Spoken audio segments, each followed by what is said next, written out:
turns out that in January 2024, there was a comparison done, and I want to be clear what we're talking about. There were 2 expended cases that were found at the crime scene by the victim in the case. What was the date? What was the date that the expended casings were turned into the police? The date of the incident. It would have been 2 days later when you reported it to the police. In other words, back at the time this happened in 2021. All right, so the incident occurred on November 6th, so it would have been around November 8th? Yes. All right. So he turns them in. There's work done on the casing, unbeknownst to co-counsel, myself, obviously I was not on the case. They ended up doing a further examination of the casing.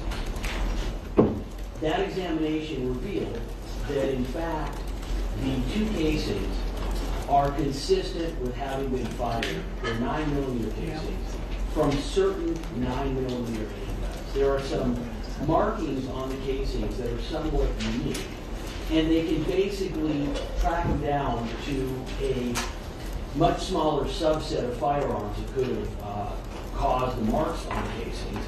Included in that is Glock 43. So, Hold on. okay.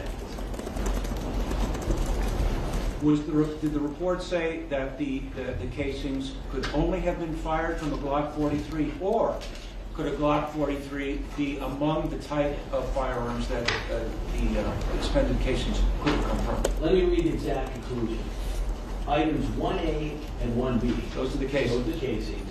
Each exhibits characteristics typical of aftermarket slides or a series of subcompact pistol frames, including but not limited to Polymer model PF9SS, Glock store model SS. Wait, slow down because the court reporter needs to take you. Sure. Polymer 80 model PF9SS, Glock store model SS8, and Glock model 43 and 43X.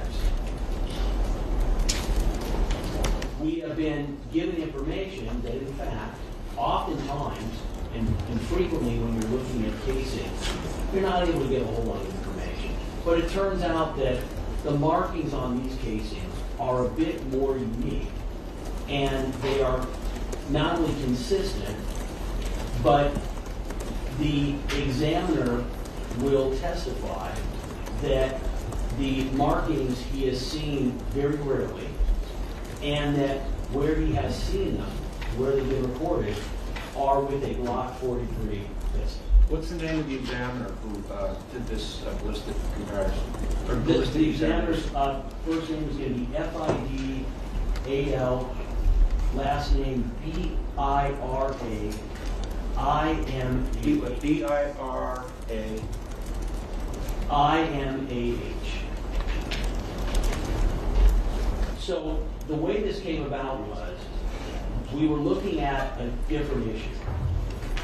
The detectives yesterday afternoon sent an email to my co-counsel basically saying, hey, take a look at that report, this report that we're talking about. Who's the detective? In the attached it. Detective Flores. Flores? Flores. From Ariana side? Yes. Go ahead. So when this was received, my co-counsel looks and says, I've never seen this report.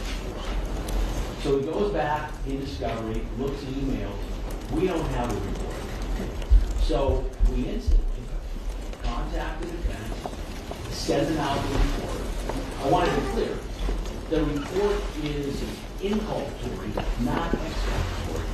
So obviously, not only do we have no motivation to have not turned over this report, RHD has no motivation either. What's very clear is that they believe they had turned it over, and they did. What time did Detective Flores bring this to either your attention or Mr. Fuzoni's? Yesterday afternoon, you want the exact time?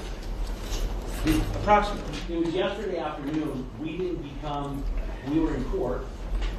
We went back to the office after court yesterday, and that's where we went back and looked to see, do we have this discovery? So something after 4:30 p.m.? The email is timestamped 3/18, but I got it when we, so it was essentially received but not gone through yet until I could get back over to my desk. You conveyed this to the defense when? We sent it to them at 5:21. So about 40 minutes later, they're done? Yes. Because the first thing we had to do was, we had to go back and see, or have we already turned this over? So we not only emailed it, we called them. We explained the situation. The response at the time that we gave it to them initially was, well, this is the same thing that you have accused us with respect to the witness and the court's finding that they violated the court's discovery order. We responded, no, this is completely different. You had interviews starting last August. I don't want to get into who said what. I just want to know the sequence of events. So at this point in time, we had a discussion. We sent an email at that point to counsel, and we included the court. There was an email sent late last night at some point by Mr. Tacopina. I did not see it until somewhere around 1, 2 in the morning. In that email, Mr. Tacopina cited the Hughes case. There were no facts in the Hughes case. I went in the middle of the night, I got the case, I read I it. don't want to know about, this would be appropriate if you want to argue your position. I just wanted to know the sequence of events. Right, I'm not going to go any further other than to tell the court. I read the case, I then sent an email at roughly 3 or 4 in the morning. I sent it to counsel and I sent it to the court. All right. Can I have just one last factor on it, which is I knew from past experience with firearm analysis that there would be a lab file or bench notes associated with the analysis. So I tried to immediately contact the lab to expedite and see if they could send that to me immediately, but they were not open at the time that I called. So we had to call this morning at around 6, and they scanned it and sent it over, and I sent that to the defense as soon as I got it. How many pages is this report? The It's report ballistic. is one The page. report itself is It's one page. One page. How many pages are there total of all the police reports, all of the discovery in this case? How many pages? Regarding this one, Regarding the total number of, regarding this one. No, I this was, no, the total number of pages involving this case and this investigation. I would estimate 100 or over 100 pages. To be totally candid with the court, I haven't counted them, but that's just ballparking the various reports and things that we received. All right, I understand now the sequence of events. All right. Who wants to speak to the defense? I think, I'll start. Maybe Mr. Siegel, if I leave something out, because we tackled this together. We spent literally the night before our opening, about 5 hours. Okay. Speak slowly. The court reporter needs to get everything down, and I want everybody to know exactly what you have to say. Go ahead. So, and I'll just stick with sort of the chronological order here. I'm not going to argue case law or anything like that, but aside from the fact that we lost 4 to 5 hours the night before our opening dealing with this, we this morning, after we get an expert report last night that was in the possession of the lead case detective in this case, not some random police officer. Detective Flores is the case detective in this case. I have to believe he understood the importance of that report. He testified at the preliminary hearing.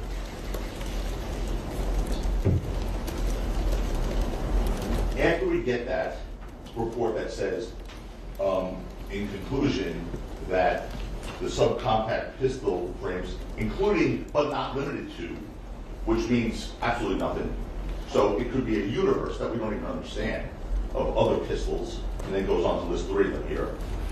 This morning, we got another 28 pages of backup data on this. Backup lab, I guess, report that normally comes with a conclusion report. We got this morning. And I find it hard to believe that the lead detective in this case didn't bring it to anyone's attention from the district attorney's office until after a jury was impaneled the night before opening statements. I mean, something that they now are saying is such a crucial piece of evidence. We have an issue now with the jury. Obviously, it's a jury panel. It may affect, quite frankly, whether we would have kept or not kept a few jurors, one in particular. Then we assured him yesterday he'd have a fair trial. You're going to have a fair trial.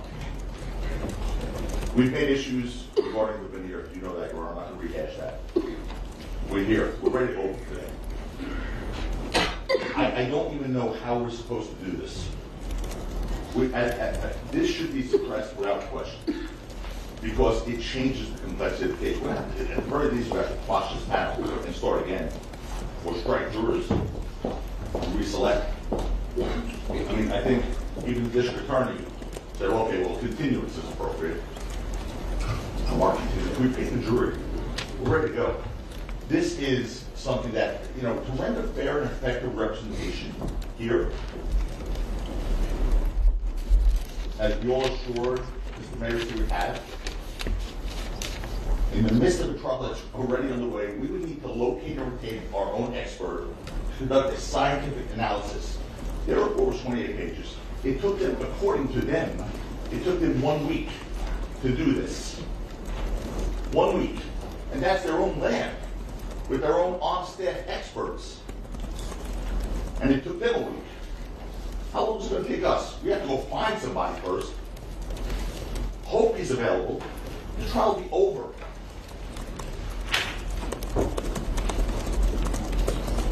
We also have to make arrangements for the physical examination of the casings, scientific testing. I mean, if you look at their report, I mean, they cite like some of the basis for their findings is the internet. They went on and cited all these websites and forums. I mean, there is so much work to be done here to even understand this conclusion. I mean, All right, so what do you think? what am I seeking? What are you asking for? Your Honor, I'm asking, well, and our letters laid it out. I don't need to rehash it, but our letters laid out pretty clearly what we're asking for. There's no way to proceed in this case if this is admitted. We have to either strike this whole panel. We need a continuance. We have to start again. What I'm asking for is you conclude this. This is after the jury was impaneled. This is a major piece of evidence that will require us to do a lot of expert work that took them, their own department, a week to do. That's the only thing I'm requesting. Short of that, Your Honor, I can't even open if this is coming in, because I have to deal with the address. I don't even understand it. And it's we got on the way before, we have 28 pages of backup data. So that's what I'm requesting. I'm requesting this to be concluded. It's after the jury's impaneled here. You know, Seal just pointed out, you know, there's also a balancing argument under 352. You know, which I think is also something that's relevant here, including not limited to. But you know, we have this whole. I don't even know what to say here, Your Honor. I really don't. I want to make sure he gets a fair trial. He's here. We're ready to go. We all assured him he'd get a fair trial, and this is. I've never seen anything like this. I'm not going to talk about the other witnesses, the late Brady disclosures, or the witness we got the name of for the first time last night. I'm not whining about that. I know that's what they want to keep doing. We both have had issues with that. That's fine. I will not make it an issue of it anymore. You've already ruled on that. Period. End of story. This is now a new one. You know, I don't want to get into I told you so, but many people said to me this morning, I told you so, that this was going to happen. And I'm trying to keep my composure. I don't know if I've ever been this upset in a courtroom in my whole career, both as a prosecutor and a defense attorney. I got to be honest with you. This is not right. It's not fair to him. Hold on. Yeah, Mr. Siegel, did you want to? Yeah, the only thing I wanted to say about I don't want you to repeat what Mr. Tacopino said. If you want to add something new, no, you're welcome to it. I want to add something new. So I dovetail what he said with respect to the 352 arguments, and that is the report says that the characteristics include, but are not limited to certain firearms. That means the universe of firearms in this case, based on the face of that report, is extensively broad. So given that, Your Honor, I think even just the probative value of this is substantially outweighed by the danger of undue prejudice, separate and apart from the late disclosure. So it should be excluded on 352. But that's secondary to the fact that it's just incredibly late at this stage for all the reasons he's attacking us. So I'm just adding an additional factor. All right, what I'm hearing from you then, it seems like you're talking out of both sides of your mouth. The defense is like, it's irrelevant. However, it's so prejudicial that it shouldn't be allowed in. It's so inculpatory that it shouldn't be allowed in. No, I don't think anyone said it's so inculpatory. We don't understand. Saying it's inculpatory is not accurate. I didn't say it's inculpatory, he didn't say it. What he said was it's a balancing test, because he says including but not limited to. All that simply means is, not that it's not inculpatory, not that, we just don't understand what this means. Not limited to means there's a universe of guns that have to be tested now. I don't know what not limited to means. So how many pistols does not limited to include? How many firearms does not limited to include? That's what it means. Okay, who wants to speak to the people? Go ahead, Mr. Miller. I want to take things one step at a time. Council brought up a made comparison to what has happened thus far. Just a minute. Alex, could you please go out and tell the jurors that we're dealing with some logistical matters, and just please be patient, and we're going to come in as soon as possible. Yes, sir. Go ahead. One, as the court is aware, there is no logical reason why either Robert Hamadai's division or the DA's office would have in any way not turned this over. It's very clear that this evidence only helps our case. Although again, as the court pointed out, on the one hand, Mr. Tacopina says, client cannot get a fair trial. This is so apparently damaging. Yet on the other hand, he says, hey, it doesn't really matter because it includes so many other guns that it should be kept out as being irrelevant. But what's very clear is, and I didn't appreciate the comment, when Mr. Tacopina suggests that he can't believe that the DA's office did not know about this in advance, when I spoke to him on the phone last night, that is not what I heard. What I heard was, hey, listen, this is a problem for us. We understand, I'm going to quote Mr. Siegel, there's no reason why you would have not turned this over if you had it, which is correct, and the record would support it. Comparing this, counsel is now discussing and saying how they are being victimized by late discovery. The only late discovery in this case, and the court's aware of it, the court ordered that the discovery be turned over on 2 witnesses. It should have been turned over before the court ordered it. I don't want to deal with something that we've already dealt with. Okay. I understand about the 2 defense witnesses. Okay. We've covered that. Right. Just deal with the present issue. So, what counsel did is, he cited last night, he sent to the court a case called Hughes, 2020 case, 50 cal at 5th at 257. He included no facts about that case. At 2 in the morning, I went and I read the case, and I then sent an email. That case, so the record is clear, involved a situation where there was a Watson murder, and where the defendant was being tried on a theory that his alcohol intoxication had caused the accident. Investigation had been done by the MATE team, and they had determined that in fact it was speed and not alcohol. This was a very huge problem for the prosecution because that was the theory of their case. Apparently, the head of the MATE team started redoing a separate investigation, which the evidence suggests the prosecutor was well aware of. At the very least, and as the Court of Appeals said, the prosecutor was given information that in fact the MATE lead detective now had a new opinion, contradicting the prior opinion, that in fact, in actuality, it was caused by alcohol and not by speed. Instead of turning this over to the defense, the prosecutor literally had the witness on the stand in front of the jury. He then pauses, looks over at the defense and says, hey, by the way, here's the diagrams and here's the information that he's going to be testifying to. Defense is obviously horrified because it's the entire case. The defense asked for a mistrial.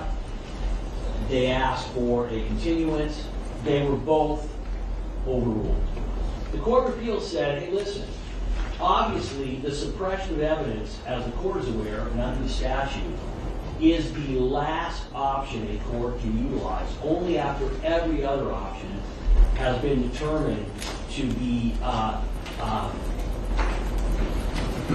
not harsh enough or not accurate enough in addressing and solving the situation. Court of Appeals said, hey, listen, Judge, you had a chance to do less remedy. You didn't do it. The jury ended up convicting, and the case was reversed. To compare that case to the facts of this case, it is distinguishable for the following. Number one, that evidence was not just inculpatory, it was the entire case. Number two, the prosecutor, for a tactical advantage, which the Court of Appeal basically said in a footnote, that although the original trial judge had found no prosecutorial misconduct, that in essence the record didn't support it, meaning that there was misconduct that the prosecutor did. The prosecutor decided, for a tactical advantage, that he was not going to turn it over. He then did it while the witness was on the stand. He then opposed any continuance or mistrial. Here's what we have. We have evidence, which it is inculpatory. It's inculpatory because the defendant is found at his location, at his house. There is a 9mm magazine for a Glock 43, and there's no Glock 43 to go with it. So it's just a magazine. We already knew that the defendant had the Glock 43 magazine, and we knew that these were 9mm casings. The difference now is that there's going to be evidence that suggests that a Glock 43 is more likely to have put the marks on the expended casings than many other firearms. So the idea that this would be excluded under 352 is patently absurd. The idea that Hughes is in any way authority for what they're asking is also absurd. We talked to the lab this morning. First, what we are proposing is that we will not mention this evidence in this case in opening. We will wait and see how the case develops. As the court is aware, and the court is aware of this from the discovery of the witnesses that we got the day before we started trial, the defense is now claiming not only that it was a starter pistol, but they are claiming that the 9mm magazine, which was found at the defendant's residence, actually belonged to the defendant's manager, and that he is going to testify. So let's look at how this plays out. If the defense ends up being that, in fact, this 9mm magazine belongs to the manager, that in fact what was used at the scene was a starter pistol / prop gun, then although we don't believe that's credible evidence, that is where they're going. So here's what we're asking. One, there's no late discovery instruction, because as the court is aware, and maybe counsel is not, to have a late discovery instruction, the court has to find that we had the information and didn't turn it over. There's no reason why we wouldn't have turned it over, and as soon as we had it, we turned it over. And as the court's aware, I've been trying cases in front of His Honor for going on 30 years. As soon as we found this evidence, we contacted the court and we contacted counsel. Number two, the lab has told us that basically what they did in this case, to have someone else examine it, it is a very quick examination. And the amount of time that it should take for someone to examine it and end up being able to assess whether or not LAPD was accurate in what they found is ranging from a few hours to maybe a day. This is what we would propose. We would propose that at this point in time, we will not mention this in opening statement. We will see how the case develops. We will, if we believe that this is evidence that is going to be important, we will ask to admit that evidence later on in the trial. In the meantime, we will make arrangements for counsel, and they can hire any qualified firearms expert. I want to distinguish between Hughes and this case. Hughes was an extremely complicated accident reconstruction involving a vehicle where multiple individuals died. It was very time consuming. It's an extremely complex investigation. This is very minor and simple ballistics interpretation. So we will make it available. We already have sent our investigators to recover the evidence. I don't know if they already have it. I believe they've already. We believe they already have the evidence. They have it with them, and we will get it to the defense. I just, this is related to the other issues, so I just want to make sure that this is clear. Counsel seems to be under the impression that the court has now changed its ruling and that we are not allowed in our opening statement to address the idea, which the court previously ruled we could, that we did not find out about this defense until the 20th. The court had said previously, on the record, yes, Mr. Lewin, you guys can address that issue in opening. I will decide whether I'm going to issue a discovery instruction later. Counsel believes you've now said we can't do that. I did say that. Yesterday, yeah, I pretty did. clearly. I had said yesterday that the purpose for an opening statement is to give the jury an idea of what the evidence, what you believe the evidence will show. Talking about late discovery, that's argument. So as far as your opening statement, I don't want you to mention anything about you just found out about a starter pistol. That is not part of what the evidence will disclose.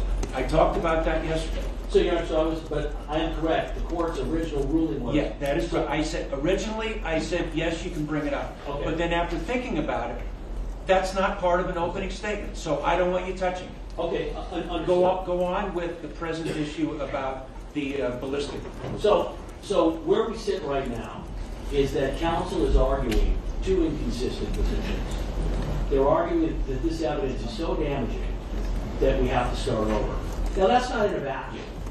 It's very clear that the defense is not happy with this jury. They made it clear. Hold on. No, don't interrupt. Okay. He didn't interrupt you, don't interrupt him.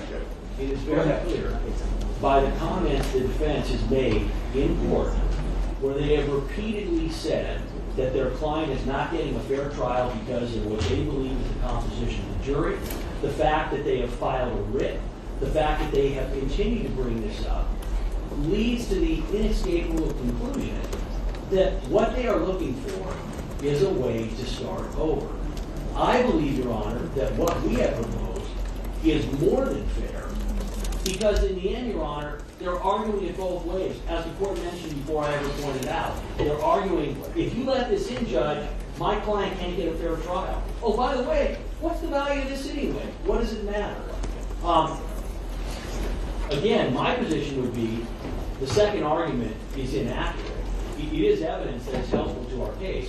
It doesn't prove the case by itself, but it is definitely helpful. It is not irrelevant. It's not 352. All right, you don't have to go on. Okay. I believe I have enough information to make a decision. Are you heard, please? No, you can't. I can't respond to what he just said about the jury. It doesn't matter about what he said about the jury. That has stop. That has no bearing on any decision I'm going to make. There's a record, though. There was a record. I don't believe that you are unhappy with the jury. Mr. Lewin might say you're unhappy with the jury, but that's not. I don't believe you are. If you were, you wouldn't have accepted the jury. I believe that both sides are satisfied that with this jury and that both sides will get a fair trial. You don't need to respond to it because it doesn't matter whether he does or does not think you're happy with the jury. I believe that you are satisfied with the jury. All right, here's the way I want to deal with the latest, recently finding out about this ballistic report. Everybody at the table, all counsel, to me, has great credibility. I accept what all of you say. I don't believe that there's been any nefarious conduct by anybody. If this late report involved, all of a sudden it was disclosed that a witness, an additional witness positively identified Mr. Mayers as the shooter, that would be very critical and crucial.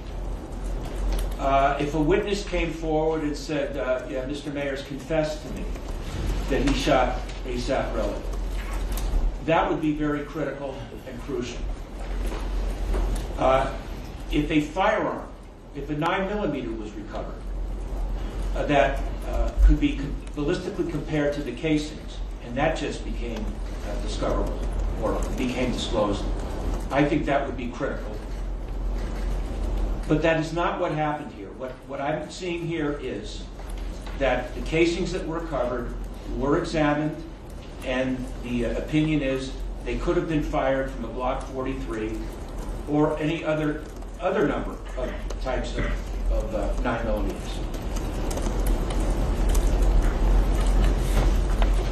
You have said that, well, now you have to hire, you want to hire a ballistic expert. That's not fair to you and your client. So this is what I am proposing. We have a list, a Superior Court list of firearm examiners that have been recognized as experts. My star judicial assistant over there, Alice, will print out that list. Ms. Kaplan is an attorney who practices in this area. If there is someone on the list that you want to hire, contact that person and tell them this is crucial that the ballistic evidence be examined now, not later, but now. The court will pay for it. Mr. Mayers will not have to pay for this. We will. If the firearms examiner wants extra money because it's a rush, the court will pay for it. If you are not satisfied with the people on the list, then if you want to find your own examiner who will do the examination, the court will pay for it. If it's necessary that I speak to the examiner to impress upon the examiner the importance of getting this done ASAP, I'm glad to do that. I am providing my cell phone number to all of you. If you need to call me any time of the day or night, I will speak to you. I will speak to a firearms examiner. If you feel it is necessary, Mr. Tacopina, we can be dark on Monday. But I'm not excluding the evidence. I don't find that there is any nefarious conduct. The evidence is relevant. It's not a smoking gun, but it is somewhat inculpatory. But in and of itself does not mean that your client is guilty. That's the way we're going to deal with this, and that's the final ruling. I don't want to hear anything more about it. That's the end of the issue for now. Are both sides ready for the jury to come in? Do not mention anything about the ballistic comparison in the opening statement. That was our question. So, Yeah, do not mention that. Understood. Your Honor, what I was planning on mentioning was that the cartridges found at scene were 9mm. In the defendant's house was a magazine that was 9mm. All right. And had some 9mm live ammunition in it. That was it. If that has been part of the discovery and that was known, then that's fair game. Yes. But this ballistic comparison, that's off limits for the opening statement. Yes. Understood. All right, bring the jury. So bring the jury on our principal list for the Oh, yeah, do you want that, Ms. Kaplan, the list of the firearms examiners? I could also email it, to the press. Just print it. Yes, sir. If you.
Wasting time.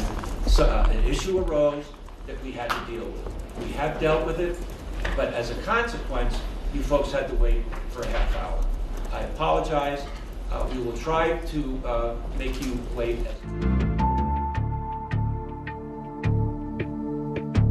Opening statements. If you're inclined to be a note taker, it's not necessary to take notes during the opening statement, because the opening statement is not evidence. The opening statement is what the attorney believes the evidence will show. Whether the evidence in fact shows what they believe, well, we'll all know that at the end of the case. Once the opening statements are over and we begin with the testimony, if you are a note taker, that would be the time to start taking notes. Mr. Prislovic, the floor is yours. Thank you, Your Honor. Good morning, ladies and gentlemen. I wanted to start off by, on behalf of myself, Mr. Lewin, I'm sure on behalf of the defense too, and all the court staff, we all want to thank you so far for the time, attention, and candor that you gave to us during jury selection. We all understand that was a long process, and we appreciate your attention. After going through that long process, I'm sure some of you are thinking, wow, this must be a difficult case, or this must be a really complicated case. And to be fair to you, if I was sitting in your position and I looked out on the number of jurors that we started with, or even the number of attorneys that are up here, I probably have the same thought myself. But what the evidence will show in this case, and what will become almost instantly clear, is that this is not a complicated case. The evidence will show that the events in this case were captured on surveillance video. I'm going to start this whole presentation out by playing the video for you. So you will have that frame of reference as we're talking about different features the people that were involved, the locations that are involved, and what happened. You will already have seen the video. The first video that I'm going to show you was captured on November 6th of 2021 at around 10:10 p.m. just outside of a parking garage entrance, mid-block, so on Argyle, in the middle of Argyle, between Hollywood Boulevard and Selma. The second video that I'm going to show you was captured 7 minutes later, so at 10:17.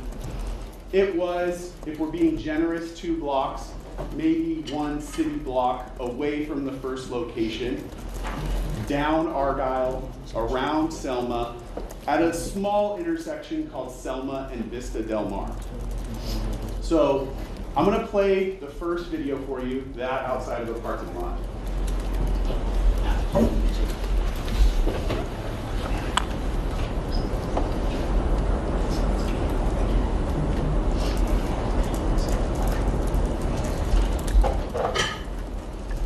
Now I'm going to move to the second location, that at Vista Del Mar and Selma, and I'm going to pre-warn you, it's a little small, it's at a distance, so you're going to want to focus your attention at the top left-hand corner.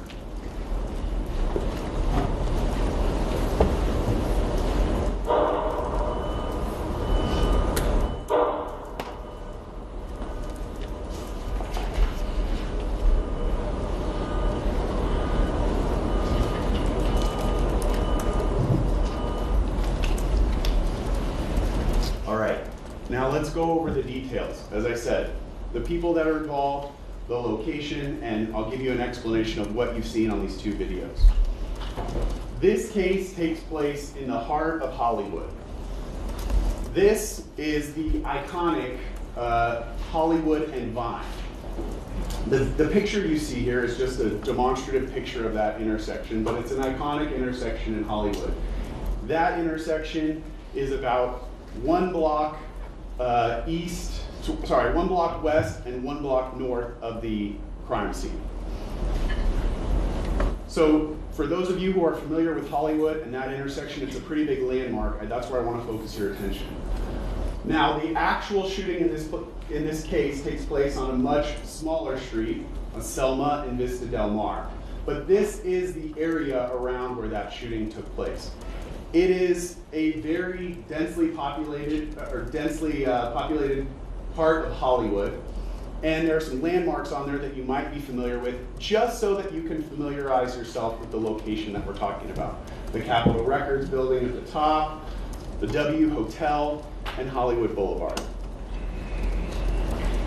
The shooting, as you've seen, occurred just outside of a parking lot on that corner of Vista, Del Mar, and Selma. That was a parking lot at the time that was full of cars. And it was ringed by a nightclub on the corner, a sound studio, a hotel, and 3 different apartment buildings right around. As I said, densely populated. This was also Saturday night. Saturday, November 6, 2021, at about 10 p.m. in Hollywood. This is a time that Hollywood is busy. Now that you understand kind of the locations that are involved, I want to start with how this case starts for LAPD. Hi, I live in the apartment on the corner of Argyle and Selma in Hollywood, and there's just been a shooting. So at 10:18 p.m., LAPD receives this call, that there's been a shooting at the intersection of Argyle and Selma. The call continues though. Did you see anything or you just heard it? Yes. No, we watched it. Okay, what did you see? There were 4 men, and they were kind of fighting as they were walking along Argyle, and then they turned left onto Selma. We heard yelling and they started running, and they turned left into the back lot apartments for El Centro Apartments. Now the 4 men that you see on that screen will be the 4 men that we'll talk about in a minute. They were the 4 that were at that location. And then someone pulled out, the guy in the black sweatshirt pulled out a gun. Okay. And he shot, and I think the guy who shot was in blue. Now, the evidence in this case will be that the man in the black sweatshirt was the defendant, Rakeem Myers. That evidence will be uncontradicted. As you have heard throughout jury selection, Mr. Myers is an entertainer, and he goes by the stage name A$AP Rocky. You will hear other nicknames that he is referred to in the evidence in this case, including Flacco and Luigi. At the time of this crime, Mr. Myers was 33 years old. He has his own company that I believe is referred to as AWGE, A-W-G-E, that you will hear referred to in the testimony in this case. And as we've talked about, his significant other is Rihanna. The victim in this case is a man by the name of Terrell Efron. And Mr. Efron, you will hear, was also a member of the A$AP Collective, and he went by the nickname A$AP Relly. Mr. Efron was also 33 years old at the time of this crime. And what you will hear from Mr. Efron is that he was friends with Mr. Myers well before this case and well before even Mr. Myers was a famous individual. That essentially, I believe they met in high school and grew up together. He has known Mr. Myers 18 or 19 years at the time that this shooting happens. And you will also hear that he, too, at the time was working in the music industry, and he had his own company called Shut Eye Entertainment. Now, I mentioned it already, but to put a finer point on it, the group that both of these men were members of is called A$AP. It doesn't stand for what you probably thought it did when you walked into court. It's an acronym for Always Strive and Prosper. It was formed by high school age kids in Harlem, New York around 2006. They call themselves a collective. You will hear are rappers, producers, music video directors, designers, people that have different artistic pursuits that essentially work together. And there are many members of A$AP.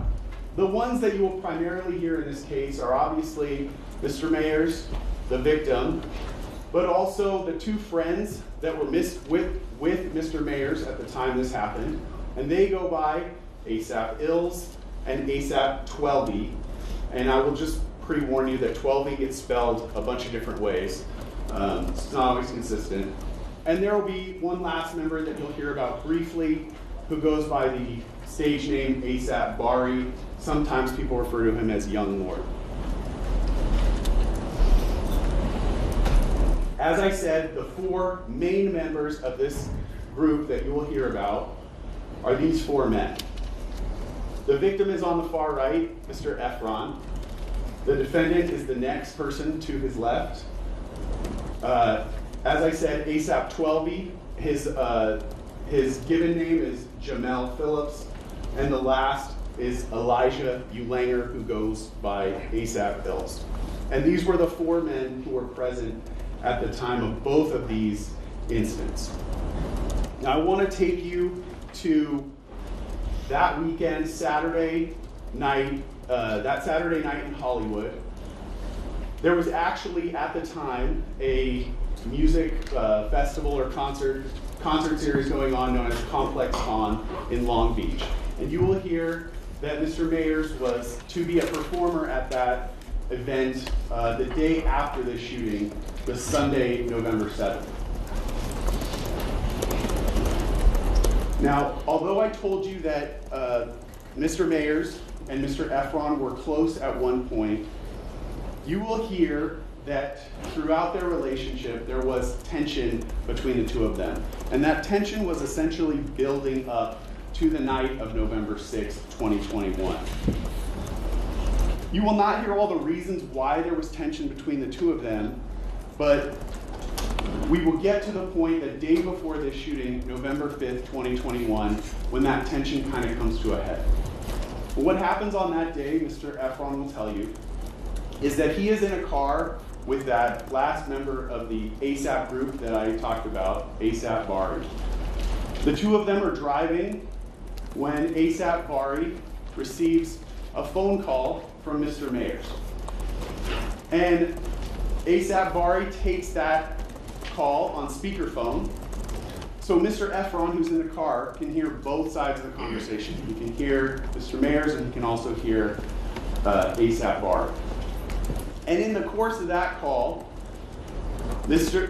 Efron, the victim, heard the defendant saying these rude and aggressive things about him. Mr. Mayers at the time does not know that Mr. Efron is in the car with the victim. This leads to the next day, November 6, 2021. You'll hear that Mr. Efron was in Los Angeles working with one of the artists that he managed. He was asleep around 9:00 p.m. when he started receiving a series of urgent messages from not only from Mr. Mayers, but from the two other men that were with him, ASAP Ills and ASAP 12.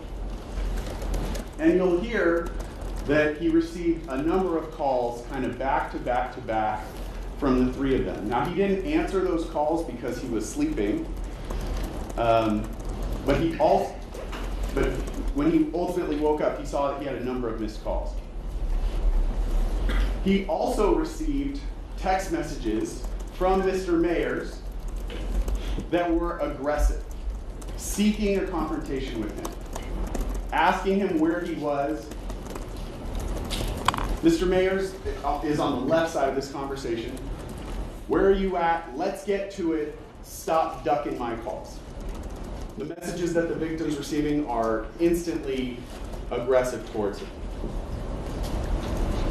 So you will hear from Mr. Efron that he called the defendant. He was groggy because he had just woken up. They had a conversation and they agreed to meet outside of the W Hotel in Hollywood. Mr. Efron will tell you that as he went to that meeting, he was of the frame of mind that he and Mr. Mayers were going to have a confrontation. That he believed they would argue,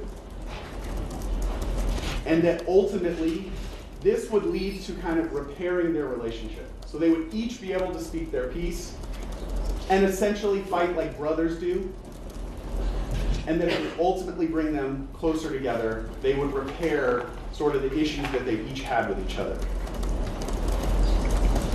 So that's how Mr. Efron is going into this meeting. Now, let's talk about the location where they meet, this location just outside of the W Hotel. You're going to see this map throughout this case. So I want to take some time to walk through it with you so you understand the various features that are depicted here. On the left side of the screen is Argyle Avenue. On the bottom of the screen is Selma Avenue. And on the right side of the screen is El Centro Avenue. Now you can't see it in this map, but if the map were to continue off the top of the screen, Hollywood Boulevard would be just above that. In the middle of this map, there's a small street called Vista Del Mar that kind of goes north and then forces you to go east. The red arrows that you see here are the path of travel that Mr. Mayers took that evening. So it starts at that mid-block location on Argyle, continues down to Selma, and then up Vista Del Mar, around that corner, all the way to El Centro, and then he made a left turn on El Centro and went above, off the map. The numbers in the red boxes that you see here, 1, 2, 3, and 4, are the 4 different locations where the police were ultimately able to recover surveillance video from. There are 4 different locations. Attached to each one of those locations, you'll see the green triangle and the green, with a green arrow in the middle. And what that represents is very roughly, this is not meant to be, exact, but very roughly the direction that a camera attached to that building was facing. You will also hear that locations 1, 2, and 4 captured video only. But you will hear that the location with the number 3 captured both video and audio. So I told you there's 2 incident locations, 2 altercations that happened. The first happens where the yellow box is right now, right outside of that parking garage. The second happens at that corner of Selma and Vista Del Mar. And that's where the firearm was actually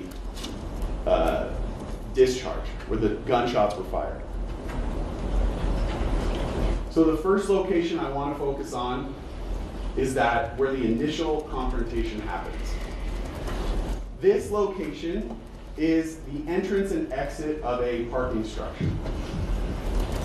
This is that parking structure entrance if you were standing in Argyle and you were facing towards Selma. So Hollywood Boulevard would be to your back.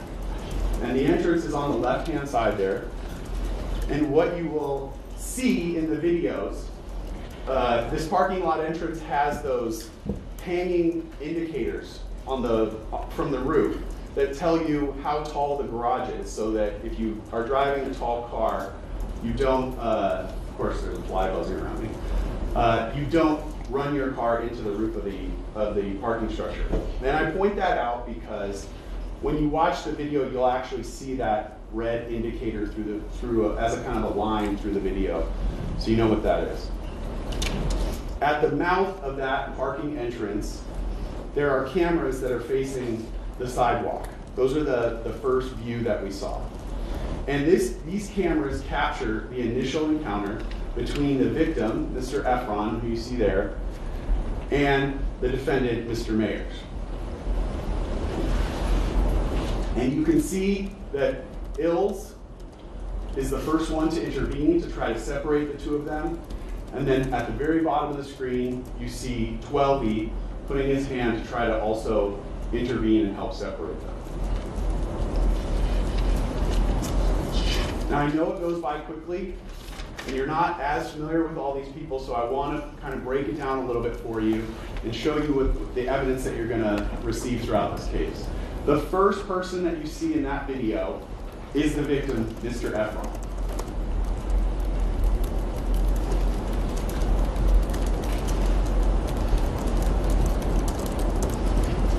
The second person who you see, who is instantly confrontational with Mr. Efron, is the defendant, Mr. Mayers.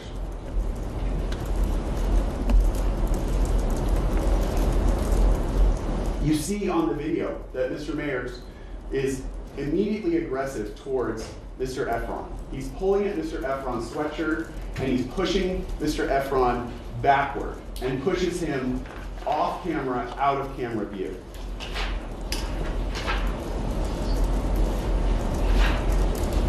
The third person that you see, as I told you, is Elijah Ulanger, who also goes by ASAP Ills, or he might just be referred to as Ills throughout this. If you look closely, you can actually see his stage name embroidered on the jacket that he's wearing there. And what he attempts to do is to de-escalate this situation, to get between the two men and to physically separate them. And you'll see that all three of them go off screen for a period of time.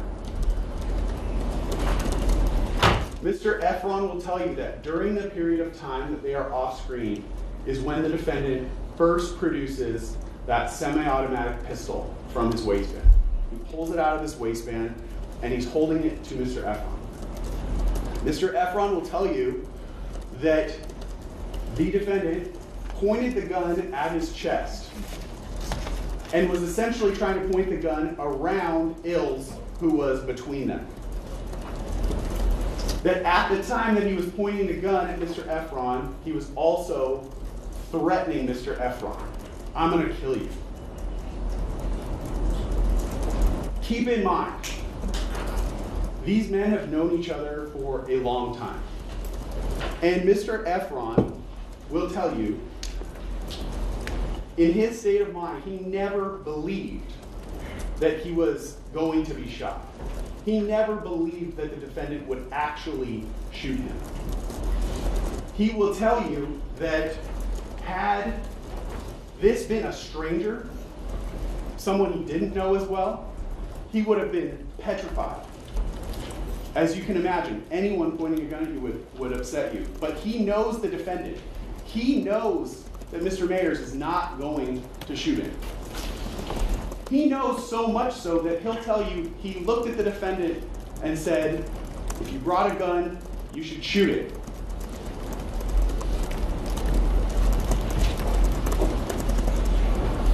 That's how confident he is that he knows the defendant is not going to pull that trigger. Now, the fourth person you can barely see on this video as they come back into frame, I told you, is Jamel Phillips, who goes by 12E or ASAP 12. And you can just see his hand at the very bottom of the screen. When they come back on screen, and specifically when Mr. Mayers comes back on screen, you can see the gun in his hand.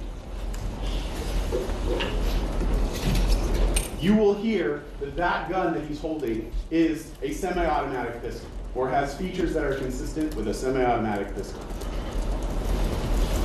Right now, as it's paused on the screen, you can see that he's holding that gun behind his back. But you will also see the gun come forward in front of his body before he ultimately tucks it back into his waistband.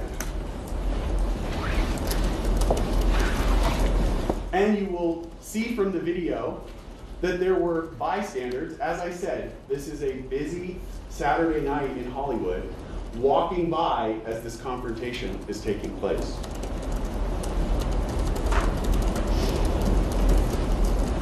You will hear that right after that encounter that you saw, that Mr. Mayers walked away and was walking down Argyle towards Selma. Mr. Efron will tell you that as he walked away, he looked over at 12E, Mr. Phillips, and he saw 12E putting a pocket knife away. And Mr. Efron, and then 12E, Mr. Phillips, walked behind the defendant, Mr. Mayers, and Ills walked behind him as well. So the three men that had come to confront Mr. Efron walked away down Argyle towards Selma.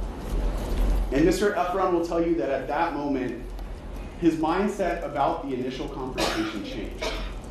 I told you that Mr. Efron will tell you when he first went there, he believed that this was meant to be a confrontation so that they could strengthen their relationship. But having just had a gun pointed at him and seeing another friend putting away a pocket knife, that his mindset changed, and he understood these men never came here to try to make peace with him, that it was always meant to be a confrontation. And he decided at that moment that having a gun pointed at him was sort of a bridge too far in their friendship, and he understood he was probably never going to have the same friendship, especially with the defendant, ever again. And you will hear that as the defendant walked away, Mr. Efron followed behind him and was yelling and screaming at him, even though he knew the defendant had a gun. Because although Mr. Efron believed this is going to damage our relationship, he still never believed that the defendant would actually shoot at him. It's not as if Mr. Efron will tell you that he had some death wish or that he was not scared of guns. He will not come in and say that. What he will tell you, again, is that had anyone else done this, he would have been frightened. But he had known the defendant for so long, and they were close. So he walks down Argyle towards Selma and follows behind the three other men. When they get to Selma, they all turn left, and they walk towards Vista Del Mar.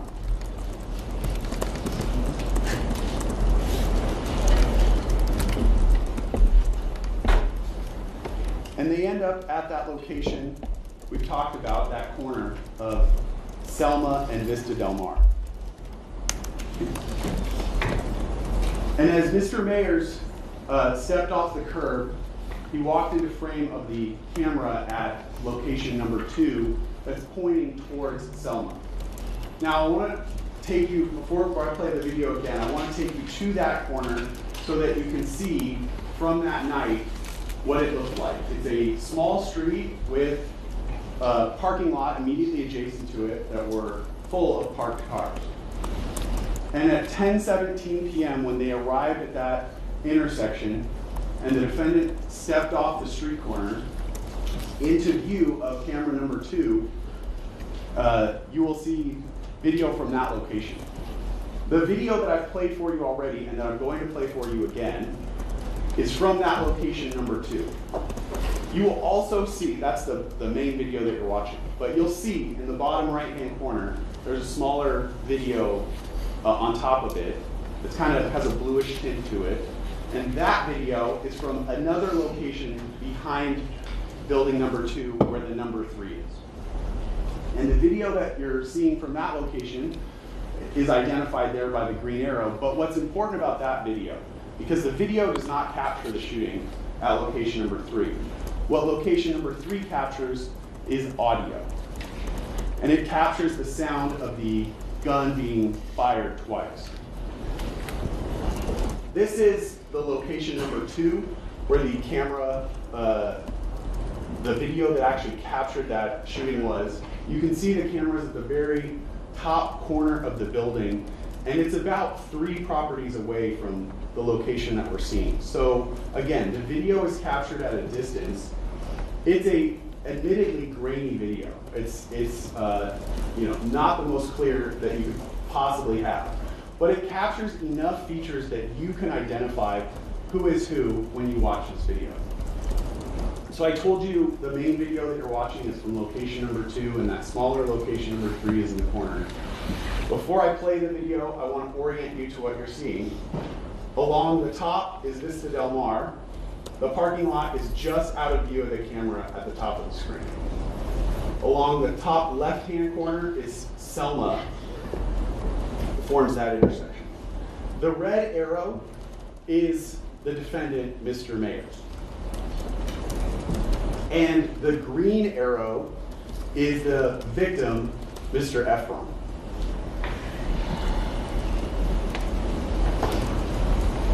Okay.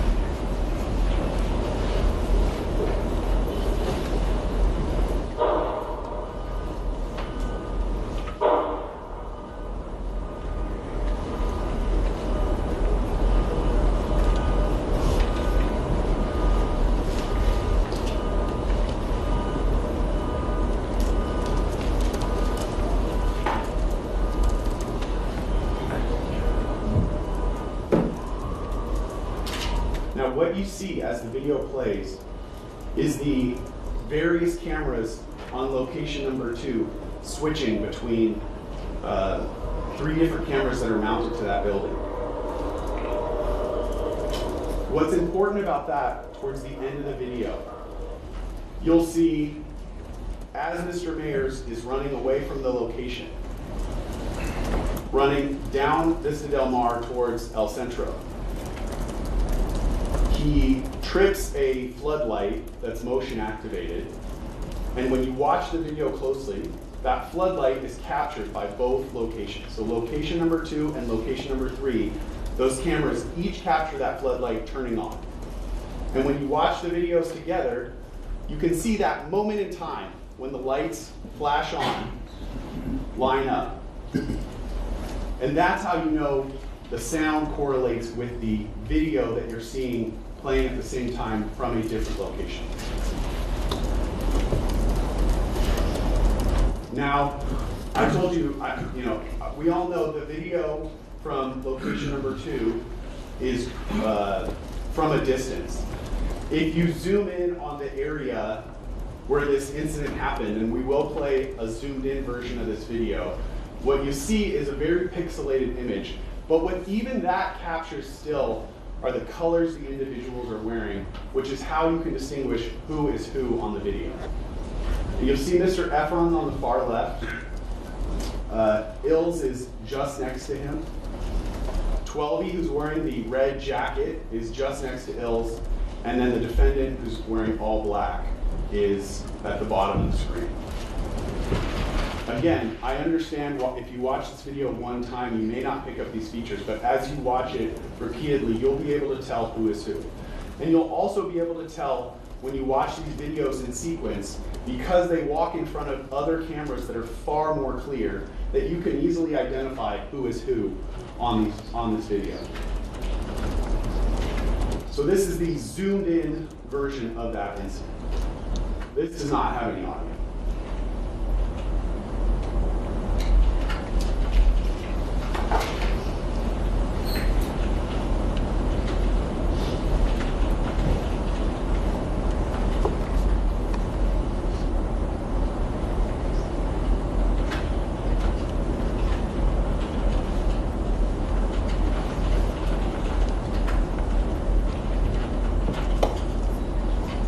Now, as we play the zoomed in version, you'll also see that Mr. Efron is struggling with Ills. And what Mr. Efron will tell you is that immediately as the defendant turned and pointed the gun at him, he jumped behind Ills, essentially to put Ills between him and the defendant.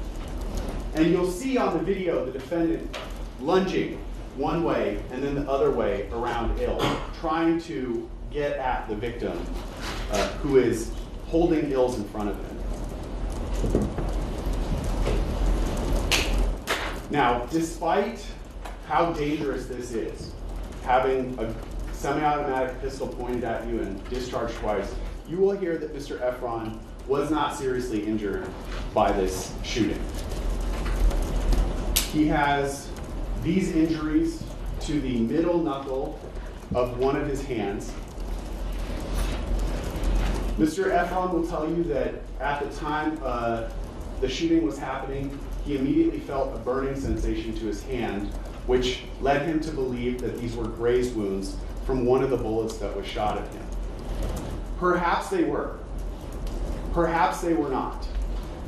Whether or not the victim in this case was actually shot or injured by this will not be something that you have to decide at the end of the case.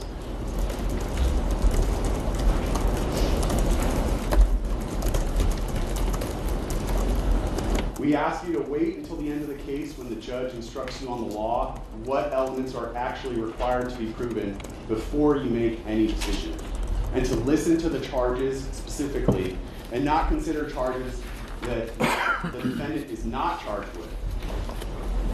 In this case, he's not charged with attempted murder, for instance. Now, before I move on, I want to focus in on the last location that I haven't talked about much, location number 4.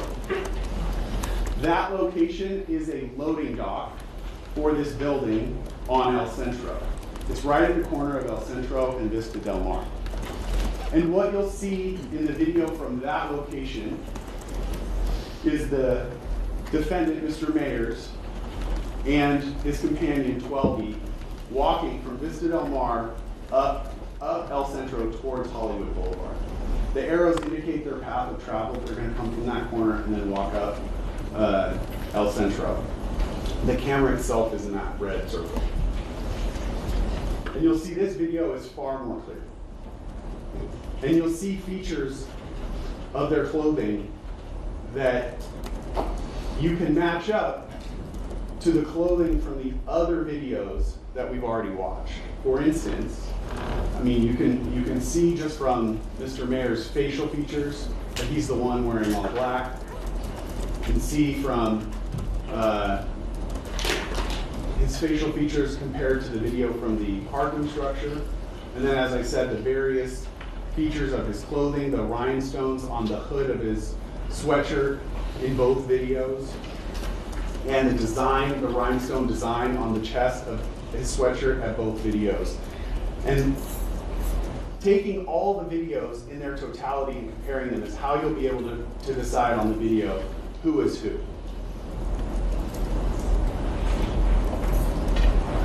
Now, I played the 911 call for you that LAPD received at 10:18, which triggered their response. And you'll see and hear that at 10:27, LAPD officers responded to the 911 call, and as is their duty, they responded quickly to this call to try to, of shots fired in the middle of Hollywood.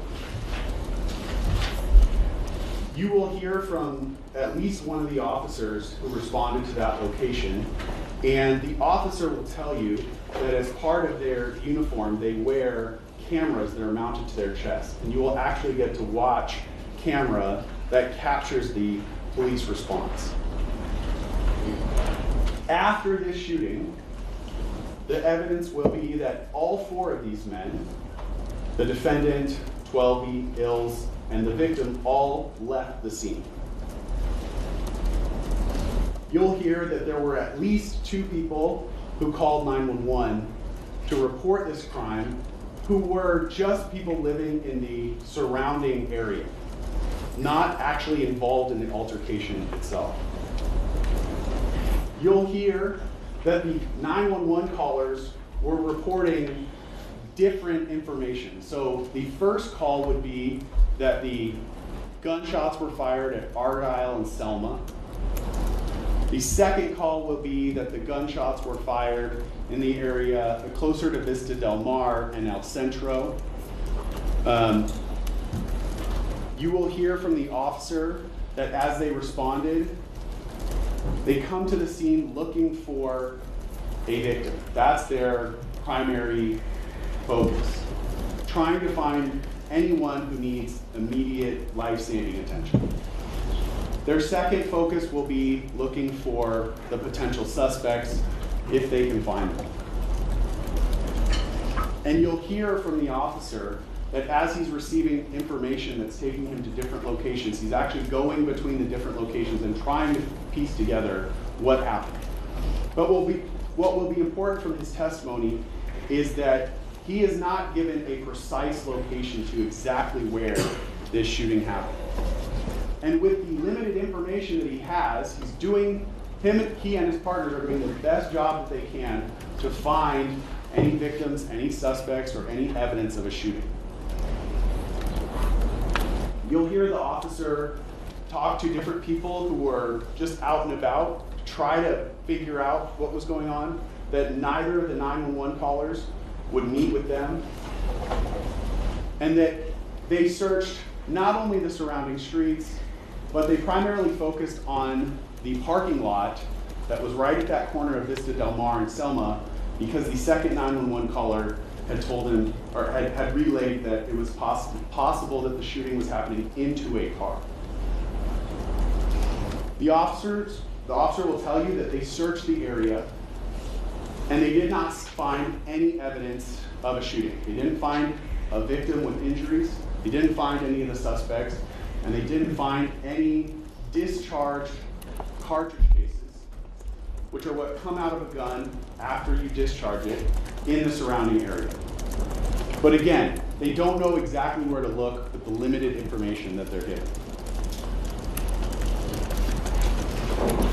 You will also hear from Mr. Efron that approximately an hour, and he's not precise on the exact time, but approximately an hour after the shooting, he himself returned to the location. Now at this time, the police have already responded and left. Mr. Efron will tell you that he and his girlfriend went there specifically to look for evidence that this had happened, the evidence of this shooting. And Mr. Efron will tell you, because he knew exactly where the shooting happened, that he was able to locate 2 fired cartridge cases. And this is actually a photograph that Mr. Efron himself took of one of the fired cartridge cases that he found. Mr. Efron, you'll hear, went to the police 2 days later, walked into the Hollywood police station to report this crime happening. He brought the 2 fired cartridge cases with him, and he gave them to the police. You will hear that the 2 cartridge cases that he brought in were 9mm Luger caliber cartridge cases.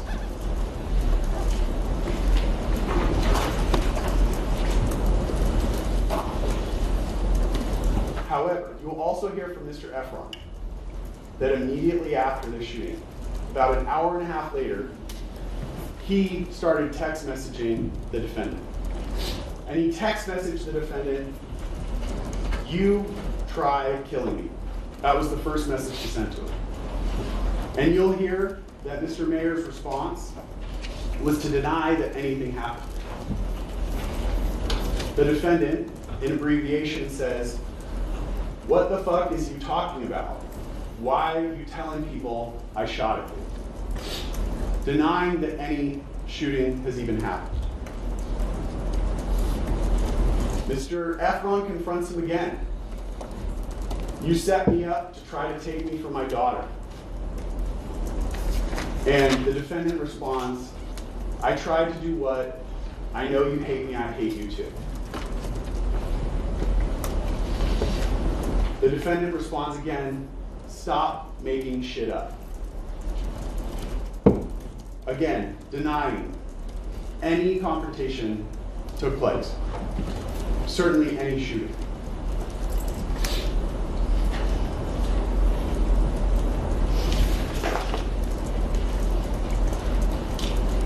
We have already told you in jury selection, and you will hear evidence, that after this shooting, Mr. Efron sought money from Mr. Mayers.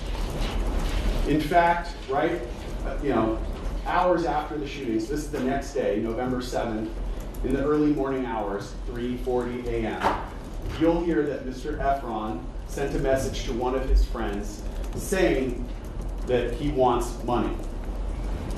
And identifying the reason why he wants that money is because Mr. Mayers shot at him. You will also hear that based upon these 2 incidents, the parking lot and the shooting on the corner, that Mr. Efron filed a civil lawsuit against Mr. Mayers. At the end of this case, you will not be asked to award Mr. Efron any money. So that consideration will not be a part of your what you're asked to determine. Moving forward in time, you'll hear from LAPD detectives that Mr. Mayer's home was searched on April 20th of 2022, and that during that search, LAPD detective recovered a magazine for a semi-automatic pistol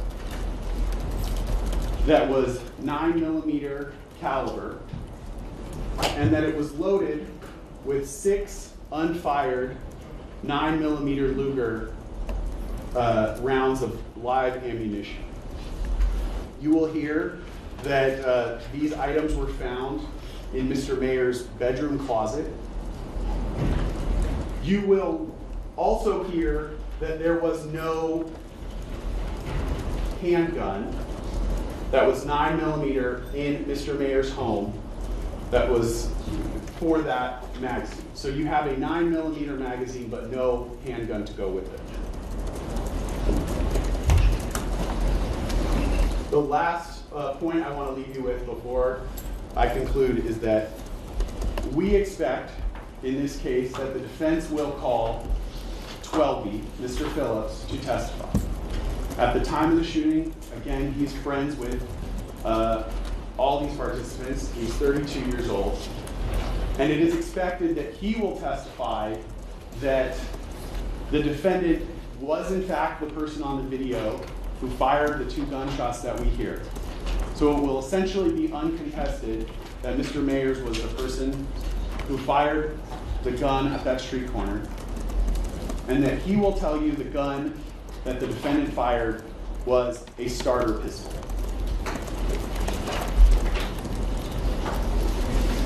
That, ladies and gentlemen, is what the evidence in this case will show at the end of this case. As I've said, we expect that the defense will attempt to present an alternative explanation for what happened that night. But we ask you to do one thing, which is, as you evaluate the evidence from both sides in this case, to not leave your common sense at the door. And wait until the end of the case, when you have all the evidence, to make your decision, listen to the court's instructions on the law, and return the only just verdict there is. Thank you. All right, folks, we'll take the break now. Please be outside the courtroom doors at 1:30, as close to that time as possible. We'll have you come in, and you will hear from Mr. Pacatino. Are you going to do the argument? All right, please don't discuss the case amongst yourselves or anybody else. Please do not go on the internet and read anything about this case, and please don't look at any newspapers. Right? You've got to keep that line open and impartial and objective.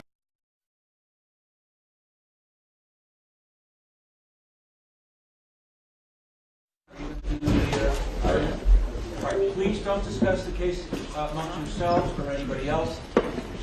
Please do not go on the internet and read anything about this case, and please don't look at any newspapers. Right?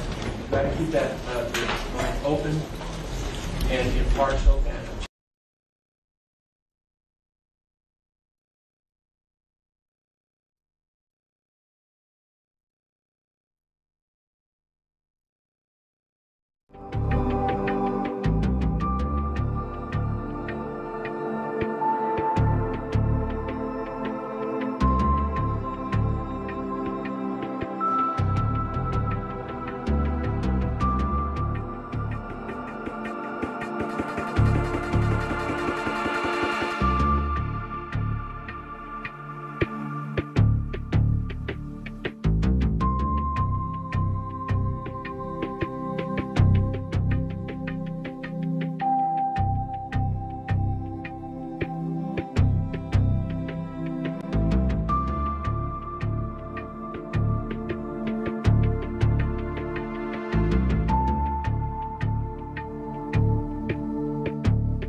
the state of California, the people of the state of California. It's an awesome burden.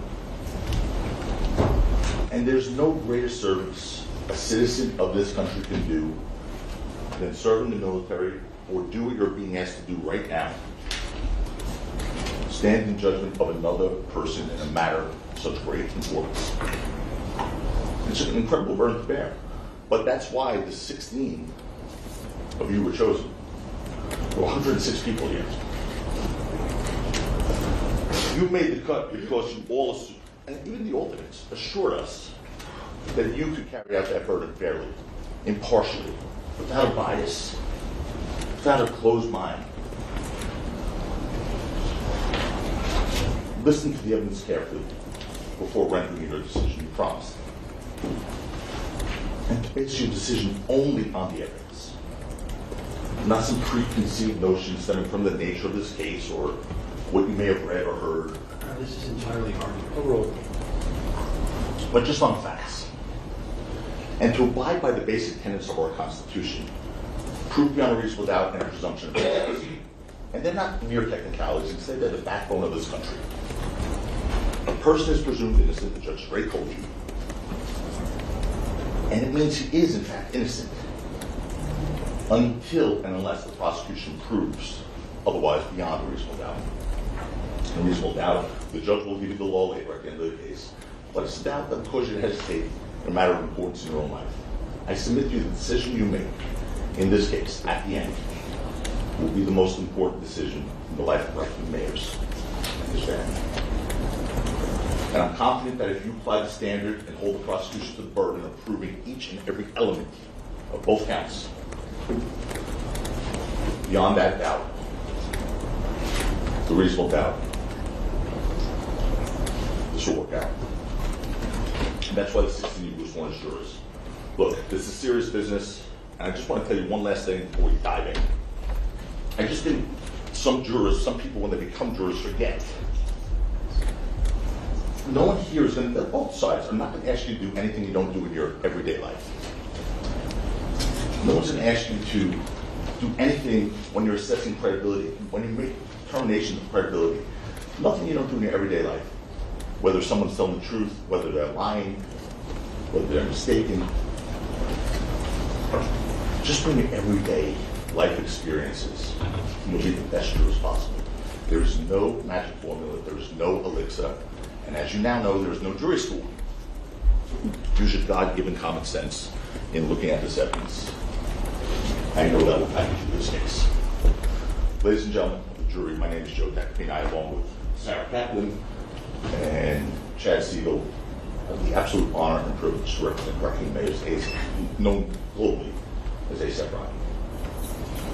The evidence will show you that Rocky was a self-made man, risen from the most humble beginnings to extraordinary successes through work, dedication, and artistic Your Honor, brilliance. this is argument, but also irrelevant. Overruled. What is said in opening statement is not evidence. What is evidence is what can be proven. Sometimes things are said in opening statement that cannot be proven and are not proven. Sometimes they are. That's what this case will be about. Remember my promises. I'll remember theirs. When we talk in a few weeks on closing statements. I remember the DA put up a slide in the opening. It's from Harlem, a picture of him and Rihanna. Talked about when he was a teenager. I want to do the same thing. You'll hear he was born in Harlem, like they said. He was raised in poverty. Your Honor, You'll hear that Your Honor, the same objection. You'll hear about his upbringing, his mother and his siblings, and how he overcame with hard work, with dedication, and with talent.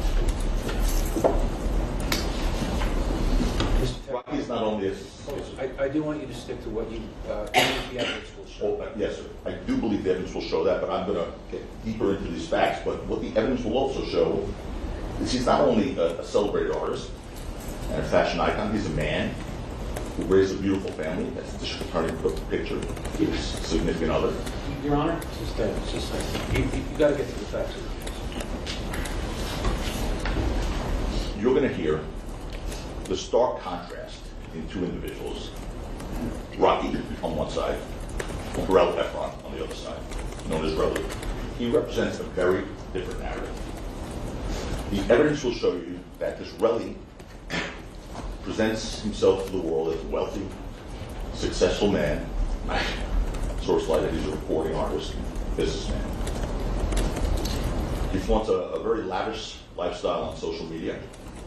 He poses with luxury goods. The same objection, none of this is evidence. Evidence will show you this. None of this is evidence yet. There's no evidence on both sides. Posting pictures of himself with large sums of cash and whatnot. It's fraud. He is all about a money grab. The truth is far different. And you're going to see this extravagant lifestyle that this really flaunts is nothing more than a fraud, built on not on success and hard work, but upon criminal activity. Ladies and gentlemen, this case is all about money. I've said it once, twice, I'll say it a few more times. The evidence will show you it's nothing more than a money grab. Nothing more. A clear attempt at extortion by Relly so he could keep funding this extravagant lifestyle of his that he presents to the world. You're going to see the only reason we're in this courtroom is because Rocky would not agree to be a victim of another one of his crimes. That's why we're here. So Rocky said, here's some money. We're not here. He doesn't go to the police. And even after he went to the police, if Rocky gave him money, we're not here. It's not about justice, it's about money for him. Period, end of story. And I will show you that. The evidence will make clear that Relly is trying to leverage a fabricated story to extract money from Rocky, using lies to support these claims. The evidence will show you that Relly is a blatant perjurer, someone who takes an oath, and despite that oath lies. The evidence will show you, and you will see him commit perjury right before you in this court. And you'll see how important that is to this case. Because the evidence will show that despite all the evidence they claim to have, all of it, and I mean all of it, will rise and fall on the word of Relly and his credibility. Period. End of story. You will see if you can't believe him, the prosecution's case fails. Now let's walk you through the events leading to the incident of November 6th, 2021, which is that part of this case. But to do that, we have to start a few years back. From Relly's own testimony, that was the catalyst for this incident. His resentment, from his own testimony, his resentment was the catalyst for this incident, and his animosity towards Rocky. The evidence will show you that Relly met Rocky when he was in high school in Harlem. They were both part of that creative and artistic conglomerate called ASAP, which now you know means always strive and prosper. Over the years, Rocky achieved more and more success in the entertainment industry at first. He did maintain a friendship with this Relly, unfortunately for him. He even sought to help Relly through professional collaboration. But that wasn't enough for Relly, clearly. You'll see the kind of person Relly is in this world. You're going to see it. He was jealous and angry, and as Rocky rejected some of the projects he presented him, Relly's resentment grew deeper and darker. So embittered by the success achieved by Rocky, someone he once considered peer, Relly embarked on a dangerous course of action. And in November 2021, Relly's resentment towards him reached a fever pitch. After tragedy had struck another member of this ASAP group, an individual named ASAP Josh had untimely death had passed away. Evidence will show you that Rocky stepped up, spoke to the parents and the mom, ASAP Josh, and covered the course costs for the funeral, bring the body back to New York and pay for the funeral. But Relly, still blinded by resentment, believed otherwise. He thought for some reason Rocky didn't agree to pay, or had agreed to pay, but then didn't actually pay. And he was furious. He went as far as to threaten physical violence against him because he thought he didn't pay for the funeral or for the expense of flying the body back. He was wrong, because he did pay. But he went as far as to threaten physical violence. And you're going to see that for yourself, ladies and gentlemen. On October 16th, a few weeks before this incident that you're all here to hear about, Relly told his friend that Rocky was a piece of shit and declared, "I'm going to beat this nigga up." Now it's funny, they showed you a lot of text messages. I didn't see that one. Did not see that one. That's the catalyst. That's weeks before this incident, when he came in hot on November 6, 2021 on Argyle. And if you fast forward only a few weeks on November 6, 2021, you'll see that. You see that Relly sought to turn those threatening words into dangerous actions. And he did. The evidence will show you that on November 6, 2021, Rocky was scheduled to attend a music festival. They put it up there called ComplexCon, with two other members of the ASAP crew, Elijah Wulanga and Jamel Phillips, you now know them as ASAP Ills and ASAP 12. So, in order to address Relly's resentment, because he was really mad, and have him accompany Ills and 12 to the festival, Rocky reached out to him multiple times. As a matter of fact, I think he saw a text from one of Relly's friends to Relly saying, "Hey, I think he wants you, being Rocky wants you to perform at ComplexCon." So Rocky was trying to get him to come. It was sort of a celebration of the ASAP crew. So Rocky, yes, he was urgently messaging him because they were late for this ComplexCon. You're going to hear that from multiple witnesses. He was making them late for the show, so there were multiple messages from both 12 and Rocky. Where are you? Where are you? Where are you? However, you're going to learn that although Relly, because Rocky had reached out to Relly to make plans to meet at his hotel, and you're going to learn, however, that Relly said he was staying at the Lowe's Hotel, who was in fact staying at the Lowe's Hotel, lied to Rocky and said he was staying at the W Hotel. Why? Because he wanted Rocky to think he was staying at a nicer place, according to him, which is consistent with his pattern of showing off, phony, extravagant lifestyle. But also consistent with his pattern of lying. You'll see Relly committed perjury about that exact reason. And despite Rocky's best intentions, the evidence will show you that Relly was angry when he agreed to meet Rocky that day. And that anger came to a head when he encountered Rocky on the street, outside of a parking lot, on Argyle Avenue, leading to a brief altercation that took place on the street, which you saw a clip of, a very short clip of. You'll learn that Relly claims Rocky instigated, Relly, by the way, is twice the size of him, but we'll get to that. Relly claims that Rocky instigated the altercation, but the evidence will show you it was Relly who was the one looking for a fight.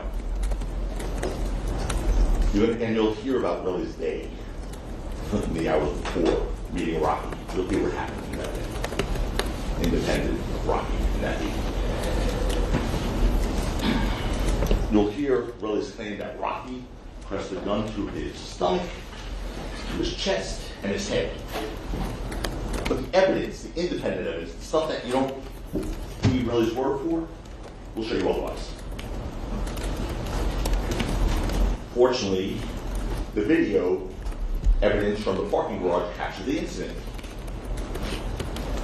And that was lied to Relly's fabricated story about that. The video will also show you who the real aggressor was here. It shows you that Relly approached Rocky and reached out first. It was Relly who made the first physical contact. You're going to see in a second. The DA said that Rocky was the aggressor. There's a video there. It also shows that what followed was a very quick scuffle. Again, you saw it. With Relly making physical contact and pulling Rocky towards him. Not Rocky pushing Relly, who outweighs him by almost 100 pounds. Not Rocky pushing Relly, but Relly pulling Rocky. The DA said, in his opening, he said that Rocky was pushing Relly. You know who else said Relly was pulling Rocky? Relly said that. Relly in a statement. And when he watched the video, said, yes, I was pulling Rocky this way. That's not a good narrative. So they just changed that.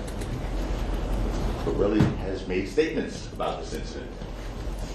And they're stuck with those. It shows the incident was over in a matter of seconds, this videotape. And despite Relly's exaggerated claims that there was no evidence that a gun was pressed against his stomach, directed at his chest, or pointed at his head. There's none. This didn't happen. Instead, the evidence shows that Relly, again, physically much larger than Rocky, was the antagonizer here. Now, all that being said, I do need to pause here for a second. I need to pause there for a second and address the very thing that serves as the basis for Relly's fabricated story. The video that you saw, the first video, shows Rocky holding an object what appears to be a gun. And Relly seized on that and manufactured his extortion claim. And we'll get to the extortion in a bit. And remember, this is a promise from me. We'll see extortion. And if I'm not good on my promise, you'll hold it against me. I want you to. The evidence will make clear that the object Relly alleged was a firearm was absolutely nothing more than a prop gun. And the DA ended his opening statement saying, 12B will tell you that. He'll testify on behalf of Rocky and tell you that. Not just 12B. Multiple witnesses will tell you that. Not just 12B. Multiple witnesses will tell you that that was a prop gun. You'll learn that that was a prop gun, also called a starter gun, a blank gun, but it's a type of fake gun. It's used in pop movies and music videos. It's also used to scare off attackers by looking and sounding like a real gun, without actually firing a live round. The evidence will show you that Rocky, obviously, I think you all know by now, is a high-profile person in the public spotlight, and he was a target. The evidence will show, in fact, that he was the victim of prior violence, which caused him to have to carry this. Victim of home invasions, victim of a stalker at that time, in November of 2021, victim of a slashing on his face, which he still carries with him today. Your Honor, there's been no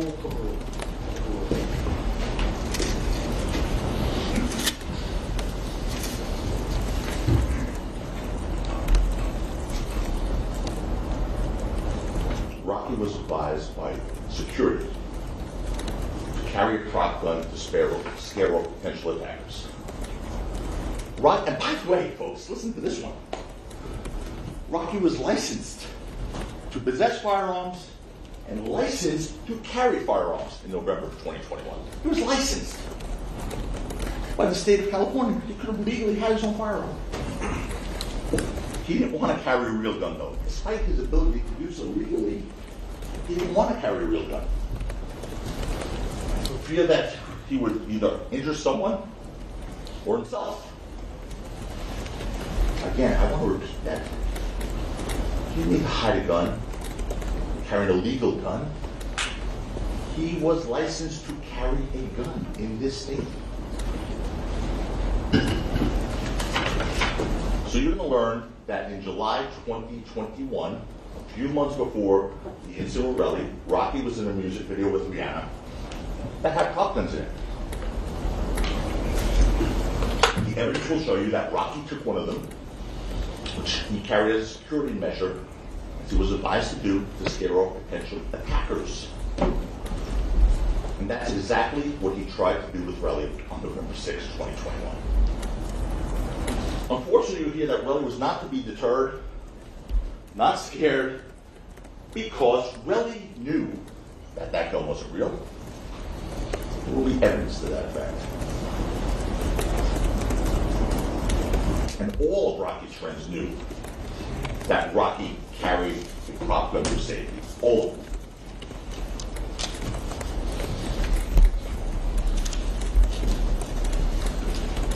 In fact, the evidence will show you that Relly not only told Rocky as much, but he actually called Rocky's bluff and said, shoot me, knowing that he couldn't. With all this laid out, I do want to show you the video and walk you through it with respect to the first encounter. I'm going to play it once, it's quick, and then I want to show you 2 snippets. Here's the first encounter. That's Relly coming up.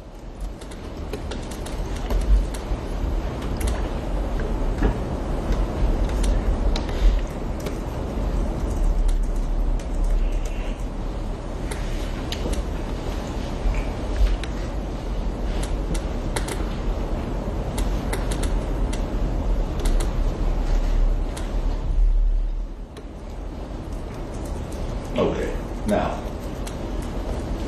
there's 2 things I want to play for you in there. The first thing is, the first person to raise a hand to anyone is Relly. You're going to see when he comes up, initially, that's him, we all agree, in those black pants coming up. First person in the video, see if he goes with his left hand. He raises his hand first. Play that one snippet, please. Boom. Do it again. Boom. He comes up with that left hand before Rocky raises his right hand. And how do you know that? Play the next clip, please. He has his hand around Rocky's neck or shoulder, and Rocky's right hand then finally comes up. Boom. This guy has his hands around Rocky's neck or shoulder before Rocky's right hand comes up. Boom. And then you heard, and you saw in the video, they're going backwards. Relly, again, who's muttering, you can see that from there, said to the police, yeah, I pulled him back. I pulled him back. They told you, well, Rocky pushed him back. That's not what Relly said. Defies sort of the laws of physics.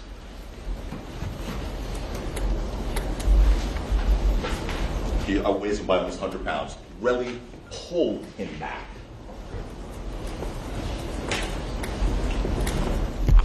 And by the way, all the gun pointing to the head, chest, pressed against the stomach would have had to have happened within seconds of that video with that kid Ills in between them.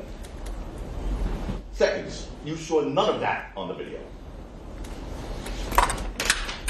And the second encounter, after that brief altercation by the parking garage, Relly was angry and out of control still. And he wouldn't stop. The evidence will show you that those 3 guys, Rocky, Ills, and Schwelby, walked away.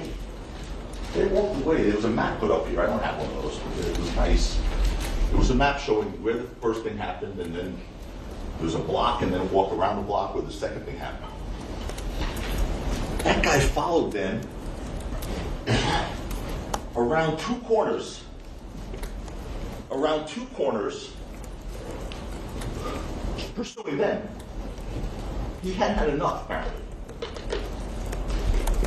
They were walking away from him, trying to get away from him. He pursued them around 2 corners. And the evidence will show you that those guys, Rocky, Ills, and Schwelby, tried to get away from him. They tried.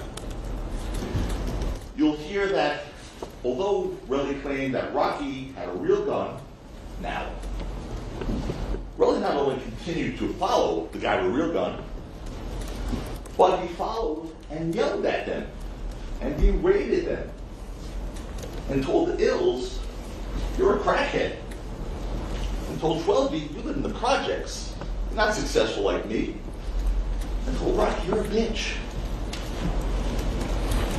So the guy who supposedly pulled a real gun on him, and now apparently someone else has a knife too, and they're running away from him, he's chasing them, antagonizing them, bragging about his own successes. You'll listen to Relly's story about that, ladies and gentlemen. You get to assess the credibility. Because it will continue to unravel. His story will continue to unravel. Even the police questioned him. Why would you continue to follow Rocky after he supposedly pulled a real gun out on you? Said the police to Relly. And you'll hear Relly's answer to the police. I don't know. That was the answer. I don't know. I promise you that answer is going to change in this courtroom. That's what he said initially when asked. And of course he didn't know. He had to say, I didn't know why I followed him. Because he couldn't tell the police the truth that he knew Rocky's gun was a prop gun. Because that wouldn't work for his narrative. One that could actually shoot him. And because he was aware of that fact, Relly continued his aggression. You'll hear that Relly was so angry that he was ready to hit 12, according to Relly. You'll hear that he was so angry that he hated Ills, according to Relly. You'll learn that when Relly finally caught up in around two corners, on the corner of Selma and Vista Del Mar, his anger and hatred came to a boiling point, and he attacked this kid Ills. Attacked him. And make no mistake about this, the evidence will show you Relly was the aggressor there as well. And Rocky, again, significantly smaller than Lee, fired that prop gun, that starter gun, which makes sounds just like a real gun. That's the purpose of it. He fired it twice, hoping the sound would be enough to scare off Relly and protect Ills. Wrong. Relly didn't stop.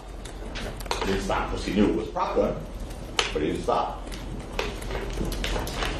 And the evidence will show you that after Rocky fired those two warning shots with that prop gun, car alarms went off. Because there was that big parking lot right there where they were. Car alarms went off.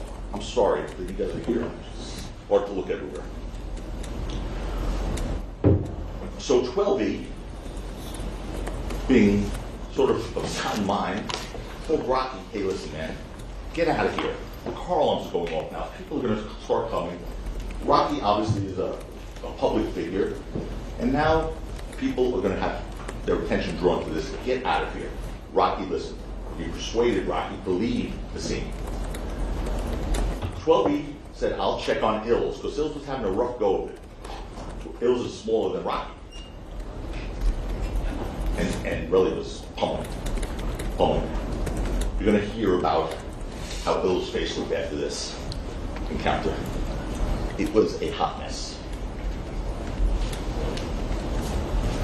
So you'll hear a different story from Relly. He claims he grabbed him, Ills, as a human shield. A human shield. Funny, Ills didn't get shot, but he was a human shield. Evidence will show you that's just another lie. It's another lie. The evidence will show you that. You'll see that Relly knew the prop gun couldn't hurt him, first of all. Second, you're going to see that Relly wasn't hiding behind Ills or under Ills. In fact, in the video, if you look carefully and we'll show you, you'll see that Relly's on top of Ills as they're on the floor, on top of him, punching him. And even after Rocky left the scene, that's simple. Even after Rocky left the scene and ran, the evidence will show you that Relly continued to attack Ills. A witness will walk you through that. That sort of is a problem for them. I mean, this guy was claimed he was shot at one point, and he is still attacking the guy that he started to attack before there was any warning shots fired. He's still attacking him, not to be deterred by any starter pistol or real bullets from him. The DA played you a video here that had that sound. There was a little box in the bottom that had sound. Or pop pop. That video was called the sequence surveillance video. The district attorney played on the roll. Funny part about that video is that they cut out that last part of the video. We'll play the full part. But the part where Ills goes back and attacks, Relly goes back and attacks Ills. They cut that part of that video out. It's not on that sequence surveillance video. They cut out those last 3-4 seconds. That's a problem.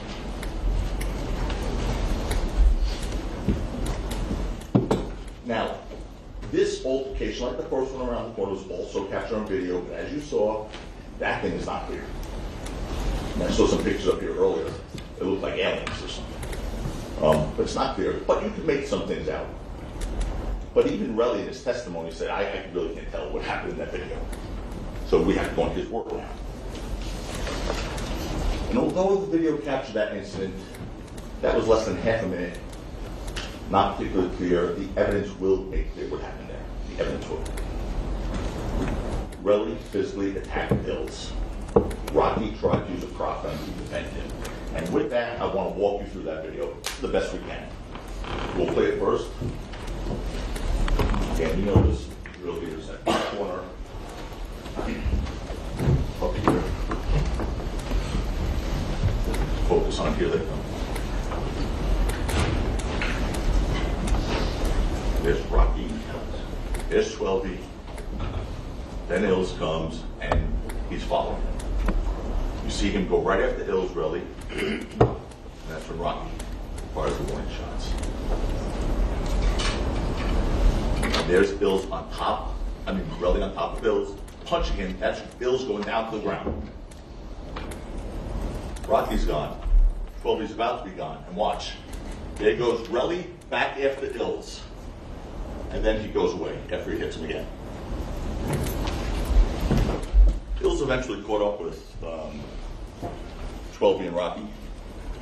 His face was basically busted open. We have the clips to play. Small ones. Let's do that again.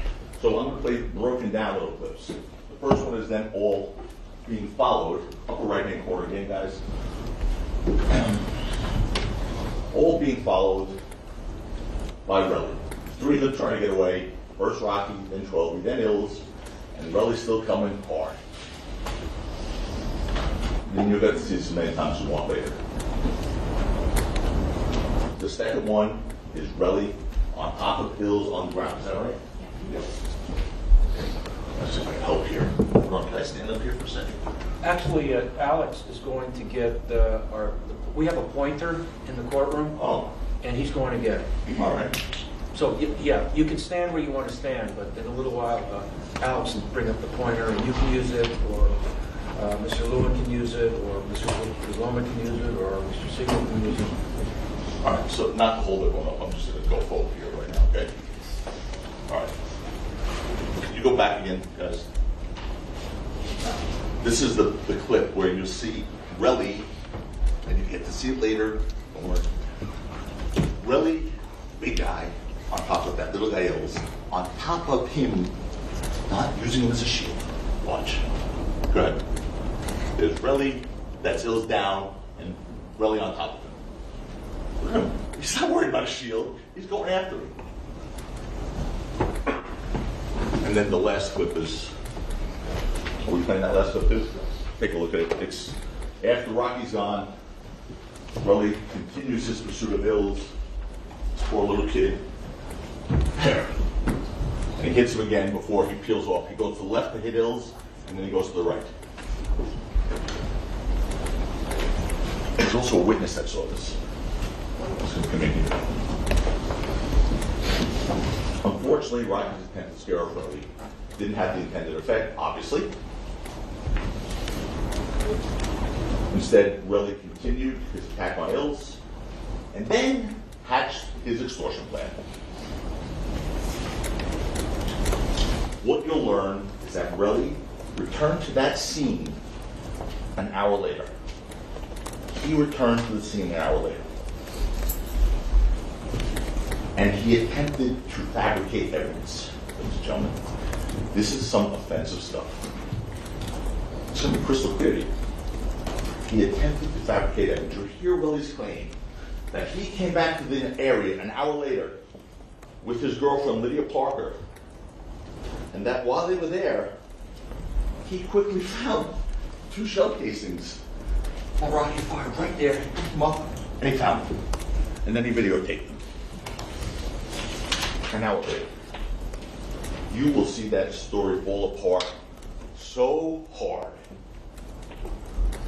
Why? Because the evidence will show you that well before Relly returned to the area, 7 police officers, like a SWAT team, 7 police officers arrived at that same spot. They responded to the scene and carefully searched every inch of that area. I could not believe what I heard on the opening statement. Oh, the police didn't know where to look. Police searched the exact same spot where Relly claims he picked up the bullets. Not close to it, not near it, the exact same spot. Thank God there's videotapes. There's a body cam from the police where they were searching, and there's a surveillance video that you see here that captured Relly coming back an hour later. Exact same spot. So, we're playing it out. Well, it's not just what we're playing, we're showing. Showing. So this is where the police are. Oh, this is back now. Okay. The police are searching with flashlights. And there's 1, 2, 3, 4 right there right now. There were 7, there's another one here. This is where the alleged tussling was with Relly and Hills. Rocky's here, 12's here. Here's the corner they came around. So this is where the shots. Yeah. Very high tech, Your Honor. This is where the shots were. Like, easy on the screen. This is where the shots were discharged according to Relly, right here. Okay, right here. Look at where they're searching. This is where Relly, as he comes back an hour later and picks it up. And here's the landmark. Look, this is the corner that they all came around, right here. And this is where it all started. And here, there's that opening right here. See this big orange, red, whatever this thing is here? Look at the picture below. Okay. That thing there is that thing here. That opening here, this is a big orange thing. I mean, you can't really see as well here. You'll be able to take these with you later. This is that orange thing. Go back up again, guys. Down to the other one. This is that orange thing. Directly across a few feet there is where they're searching. Go down. Directly across a few feet there is where they're searching. You know where that is? That's really an hour later. According to the police, they captured that surveillance video. That's him an hour later, coming back, retrieving the bullets in the exact same spot at the. Go ahead up. The cops were searching with a flashlight. And the cops weren't there looking for, they didn't know what. The cops were there looking for shell casings because they were called in for shots fired. So, what the police officers searching that scene found were no shell casings, no bullet fragments anywhere, and they were there. 7 officers with flashlights searching everywhere. No shell casings, no bullet fragments, no damaged property. Understand, there was a parking lot full with cars right across from where this alleged shooting was, real bullets, right? Not a window broken, a tire popped, a dent in a piece of metal. No damage to any vehicle at all. Absolutely no sign of a real gun being fired, as one of the police officers on the scene said. I repeat that. One of the police officers on the scene said, there's no evidence of a gun being fired. But still, they're going to ask you to believe Relly, who miraculously found them in the dark an hour later after 7 trained officers with searchlights in the same exact spot, couldn't find them. So much for the officers didn't know where to look. They were right in the same spot.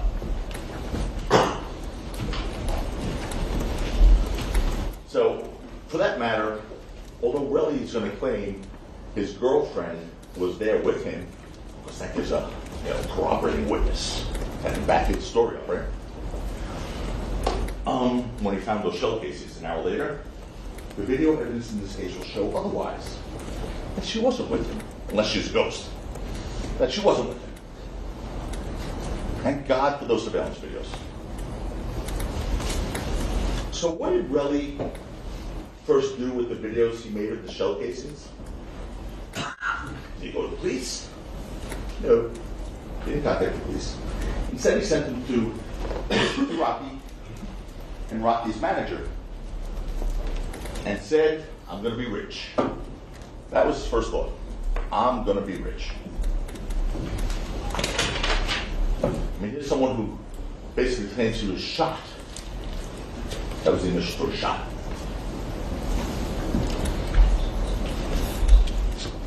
He miraculously recovered the evidence from the crime scene that the police couldn't find. And he didn't go to the police. His first thought was, I'm going to be rich. Well, the evidence will show you that Relly committed perjury without those messages. He actually texted a message meaning, I'm going to be rich. He said, I'm going to be itch at one point. But he said, oh, I didn't mean rich when I said itch. I meant irritable. Okay, because itch and irritable is not very close. And when you type in itch, sometimes the phone changes to irritable. It's just one line after the other. He testified at an early hearing in this case, under oath. And you'll learn shortly after sending those messages to Rocky and to his business manager, you're going to learn that Relly sent another message to his business partner, to Relly's business partner, saying, I want to get this nigga's money. That's all that was on his mind. Not his near-death experience. Oh my God, how did he even survive that scrape on his knuckles? Not running to the police to arrest the culprit. No. Texting everyone, I'm going to get rich, I'm going to get his money. That's all he cared about. The evidence will show you that Relly fabricated these shell casings in order to extort Rocky. Right from the outset. Right from the get-go. And why did he think he could get away with that? Why? Because Relly didn't know that the police had already returned within minutes of the sounds and the incidents there and searched the scene. He didn't know that. Of course, they didn't find anything. We talked about that already. There was no actual shooting because there was no real gun. There was no evidence of a shooting because there was no real gun. And that's why that same night, in response to Relly's text to Rocky texted him, if I shot you, go to the police. They didn't show you that text, though. Showed you a bunch of texts between Relly and Rocky that night. They didn't show you that text. Rocky saying, go to the police. Yeah, because someone who really shoots someone and is guilty said, yeah, go to the police. Rocky texted that night.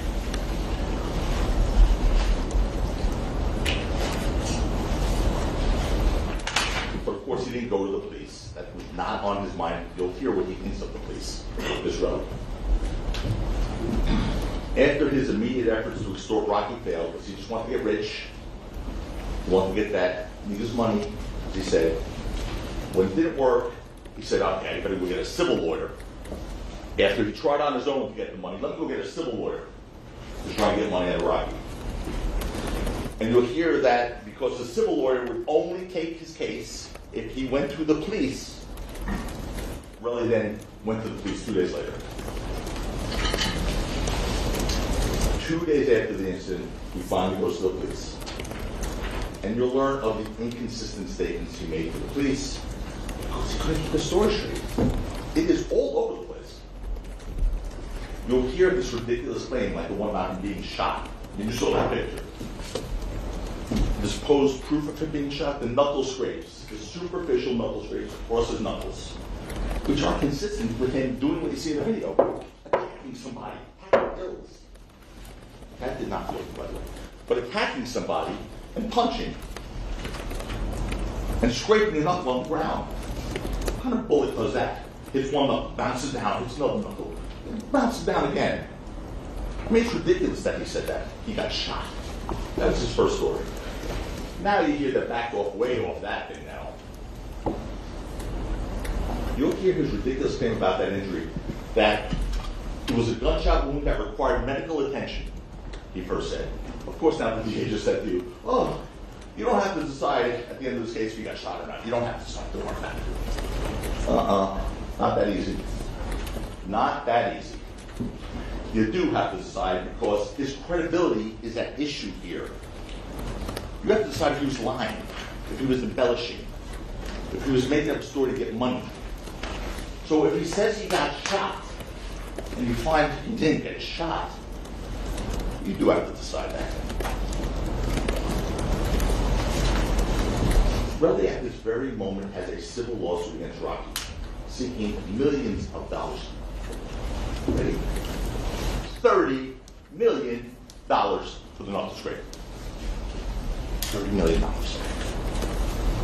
Not my money. Not justice. Oh, he also claims that he has a permanent disability. Permanent disability from the knuckle scrape. I mean, he lies about almost everything in this case. He swore that he has a permanent disability. You're going to see an Instagram video of him with that permanent disability, showing his manicured hand, turning it around with his Rolex watch on. Permanent disability. It is offensive to a different level. He even claims he went for necessary medical treatment for his injury to a hospital, but not here in LA, where he was shot. He waited to fly all the way from California to New York to go to a hospital many days later, after getting a civil lawyer and being told by the detective in this case, really, you should go to the hospital, not to make sure you're not going to die, not to make sure you don't lose use of your hand, not to make sure your knuckles heal. The detective said you should go to the hospital for this case. The detective, it's going to be undisputed, told Relly, go to the hospital for this criminal case. Do you think they're trying to build a case here? Is that what we do? We instruct victims to go to the hospital to make it look better? Those scrapes are no more proof of a real gunshot than those shell casings that the 7 officers did not find are.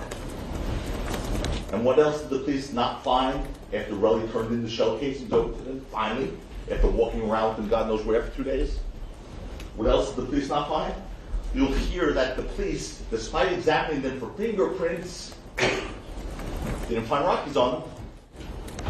Because bullets, metal, capture prints. So if someone loads a bullet into a gun, got prints are going to be on that.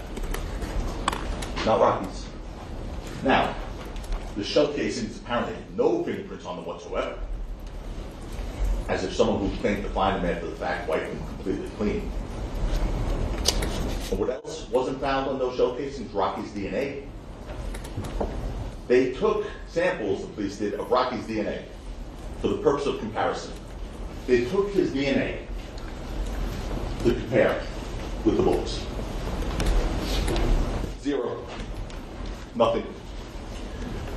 Never connected to the shell casings.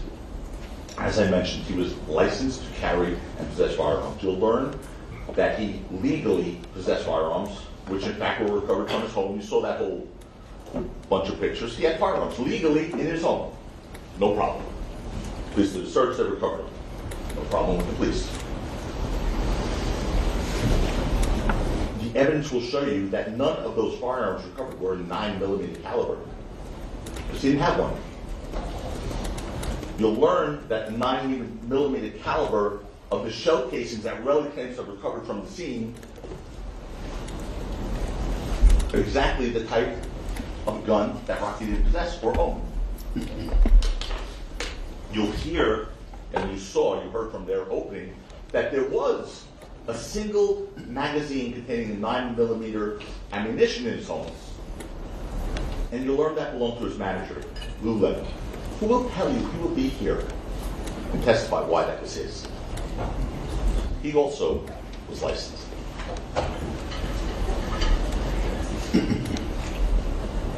Most importantly, though, when it comes to this little issue of the bullets recovered by Relly, that didn't have rocket fingers, the police missed, and all that stuff, and the 9mm ammunition recovered in Rocky's home, that one magazine, 5 bullets or whatever, most importantly, you're going to learn that the shell casings were completely different than the ones that Relly said he found at the scene and gave to the police. Completely different. You'll learn that the 9mm ammunition in Rocky's home was a brand called Sig Sauer, and the Relly shell casings that he claims to have found at the scene, that the police missed, were a brand called Federal. I'm going to show you the difference. I'm going to show you the pictures.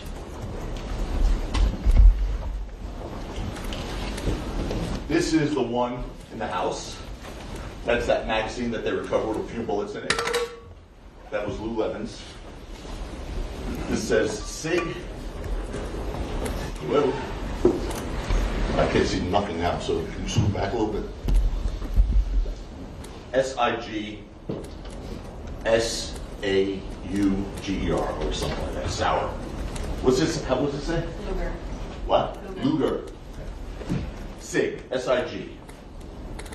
Sig Luger. The ones at the scene are these from Relly. FC, which stands for Federal cartridge. Federal Cartridge. Completely different brand, completely different bullet. Those are the ones from the house that belong to someone else who will testify here from proof. Those are the ones that Relly claims to have found at the scene.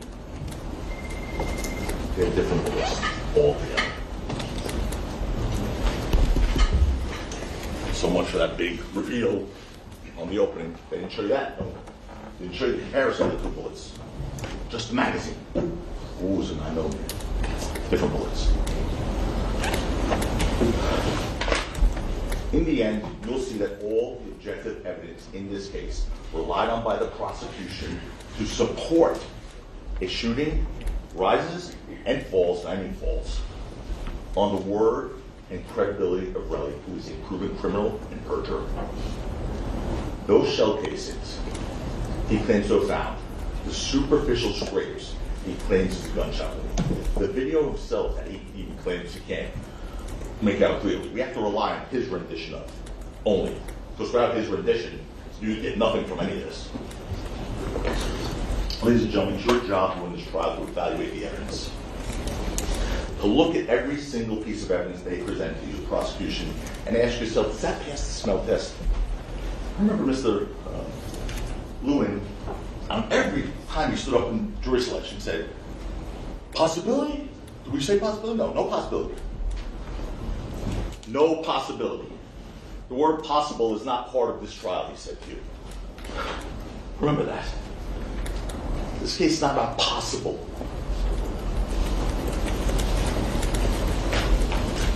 It doesn't pass the smell test, and you have to ask yourself that. Does it? Or do you have a doubt about a piece of evidence that's really the focus here when you consider the charge in this case? There are two charges.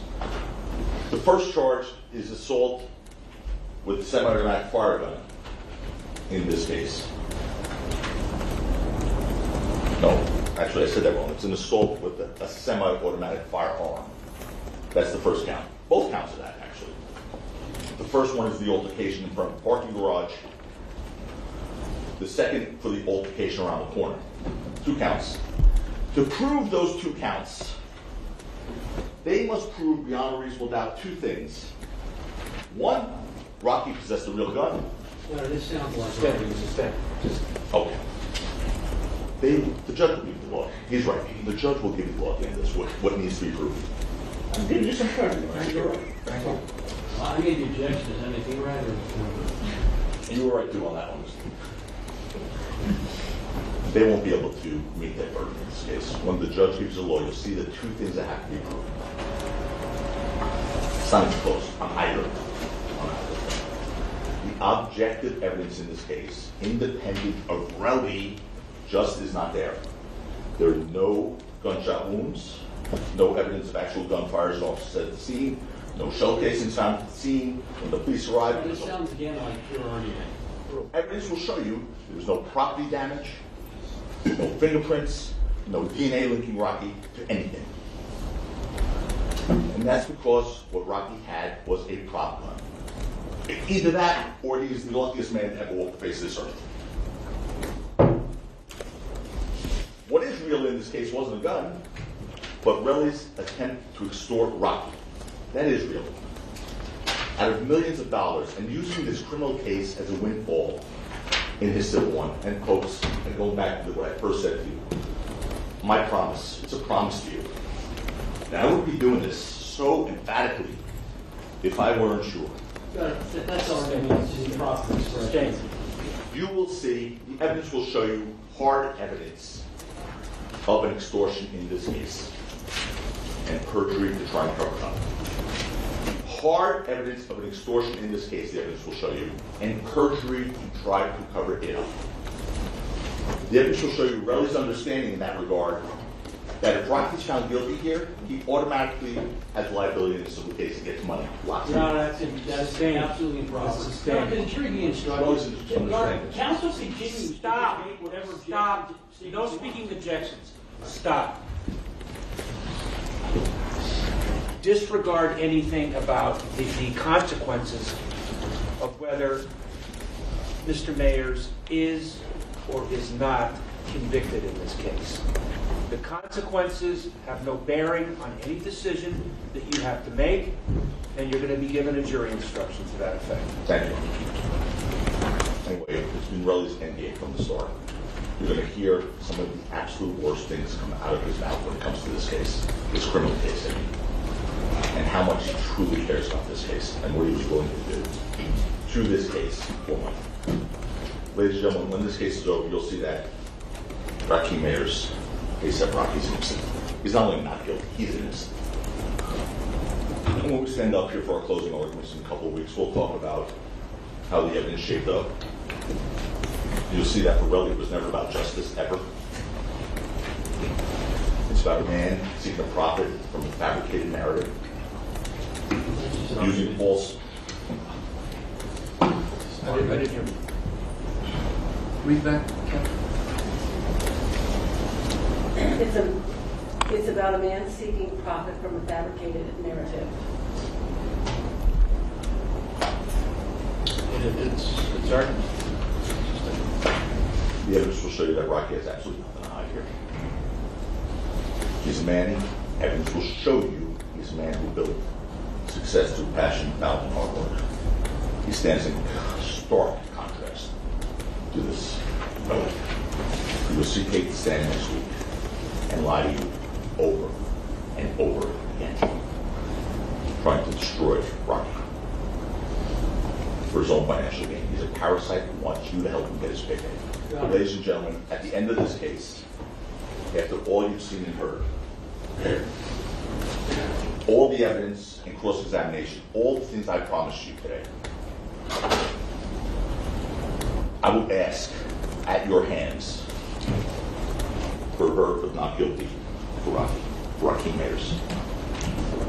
It's the only verdict consistent with justice. It is the only verdict consistent with fairness. Thank you. All right, folks, I want to take a 10-minute break, and I want counsel to remain in place. Folks, please be outside the courtroom doors at 10 minutes before the jury. And please don't discuss the case. Amongst yourselves or anybody else.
Mayers, and Relly.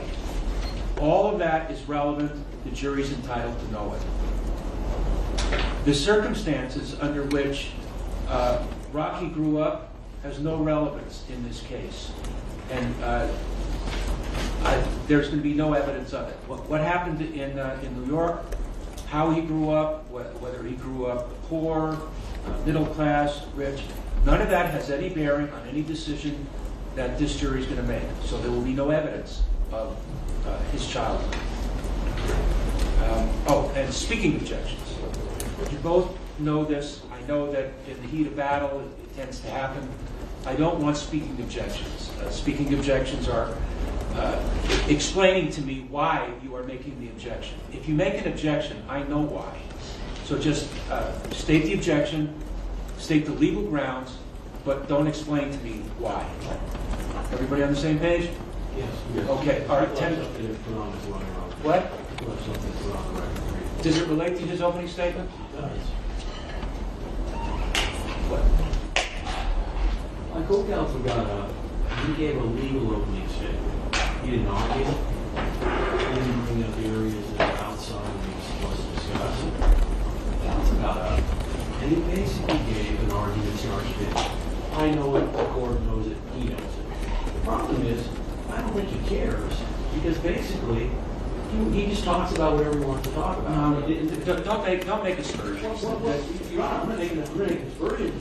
I watched as he continued to argue, point after point, and I just want to make sure there were several things that he said about what the evidence is going to show. So, for instance, he testified how bullets capture prints, and there should have been bullets on that gun. Well, as far as I know, You mean prints? prints on excuse me, prints on the casing, prints on the bullets. They're not dead, put a witness on bullets to testify to that. He repeatedly called the victim in this case, quote, a proven criminal and perjurer. Now here's the problem. Last time I checked, as he made a motion as to what, if any, conduct the court is going to allow, it's absolutely improper. Had a prosecutor done that, can you imagine, just imagine for a moment, if he had gotten up and made aspersions about what happened to, for instance, the defendant in Sweden without having brought it up to the court's attention. I counted 10 different times when he called the victim a perjurer. At least 5 times when he talked about how he was a proven criminal. Unless I missed it, Your Honor, where did he get the court's permission to be able to introduce that evidence? As the court remembers, I said yesterday to counsel in the court, all that I ask is if there's an area that you're going into that is not absolutely clear, you approach and you make sure you can do it. So, Your Honor, it's not just a disrespect to me, to my co-counsel, it's a disrespect to the court, because he has basically decided, I'm going to say whatever I want about the victim, and I don't care whether it's going to be allowed by the court. And the problem is, I see your point. Okay. Why are you telling me now?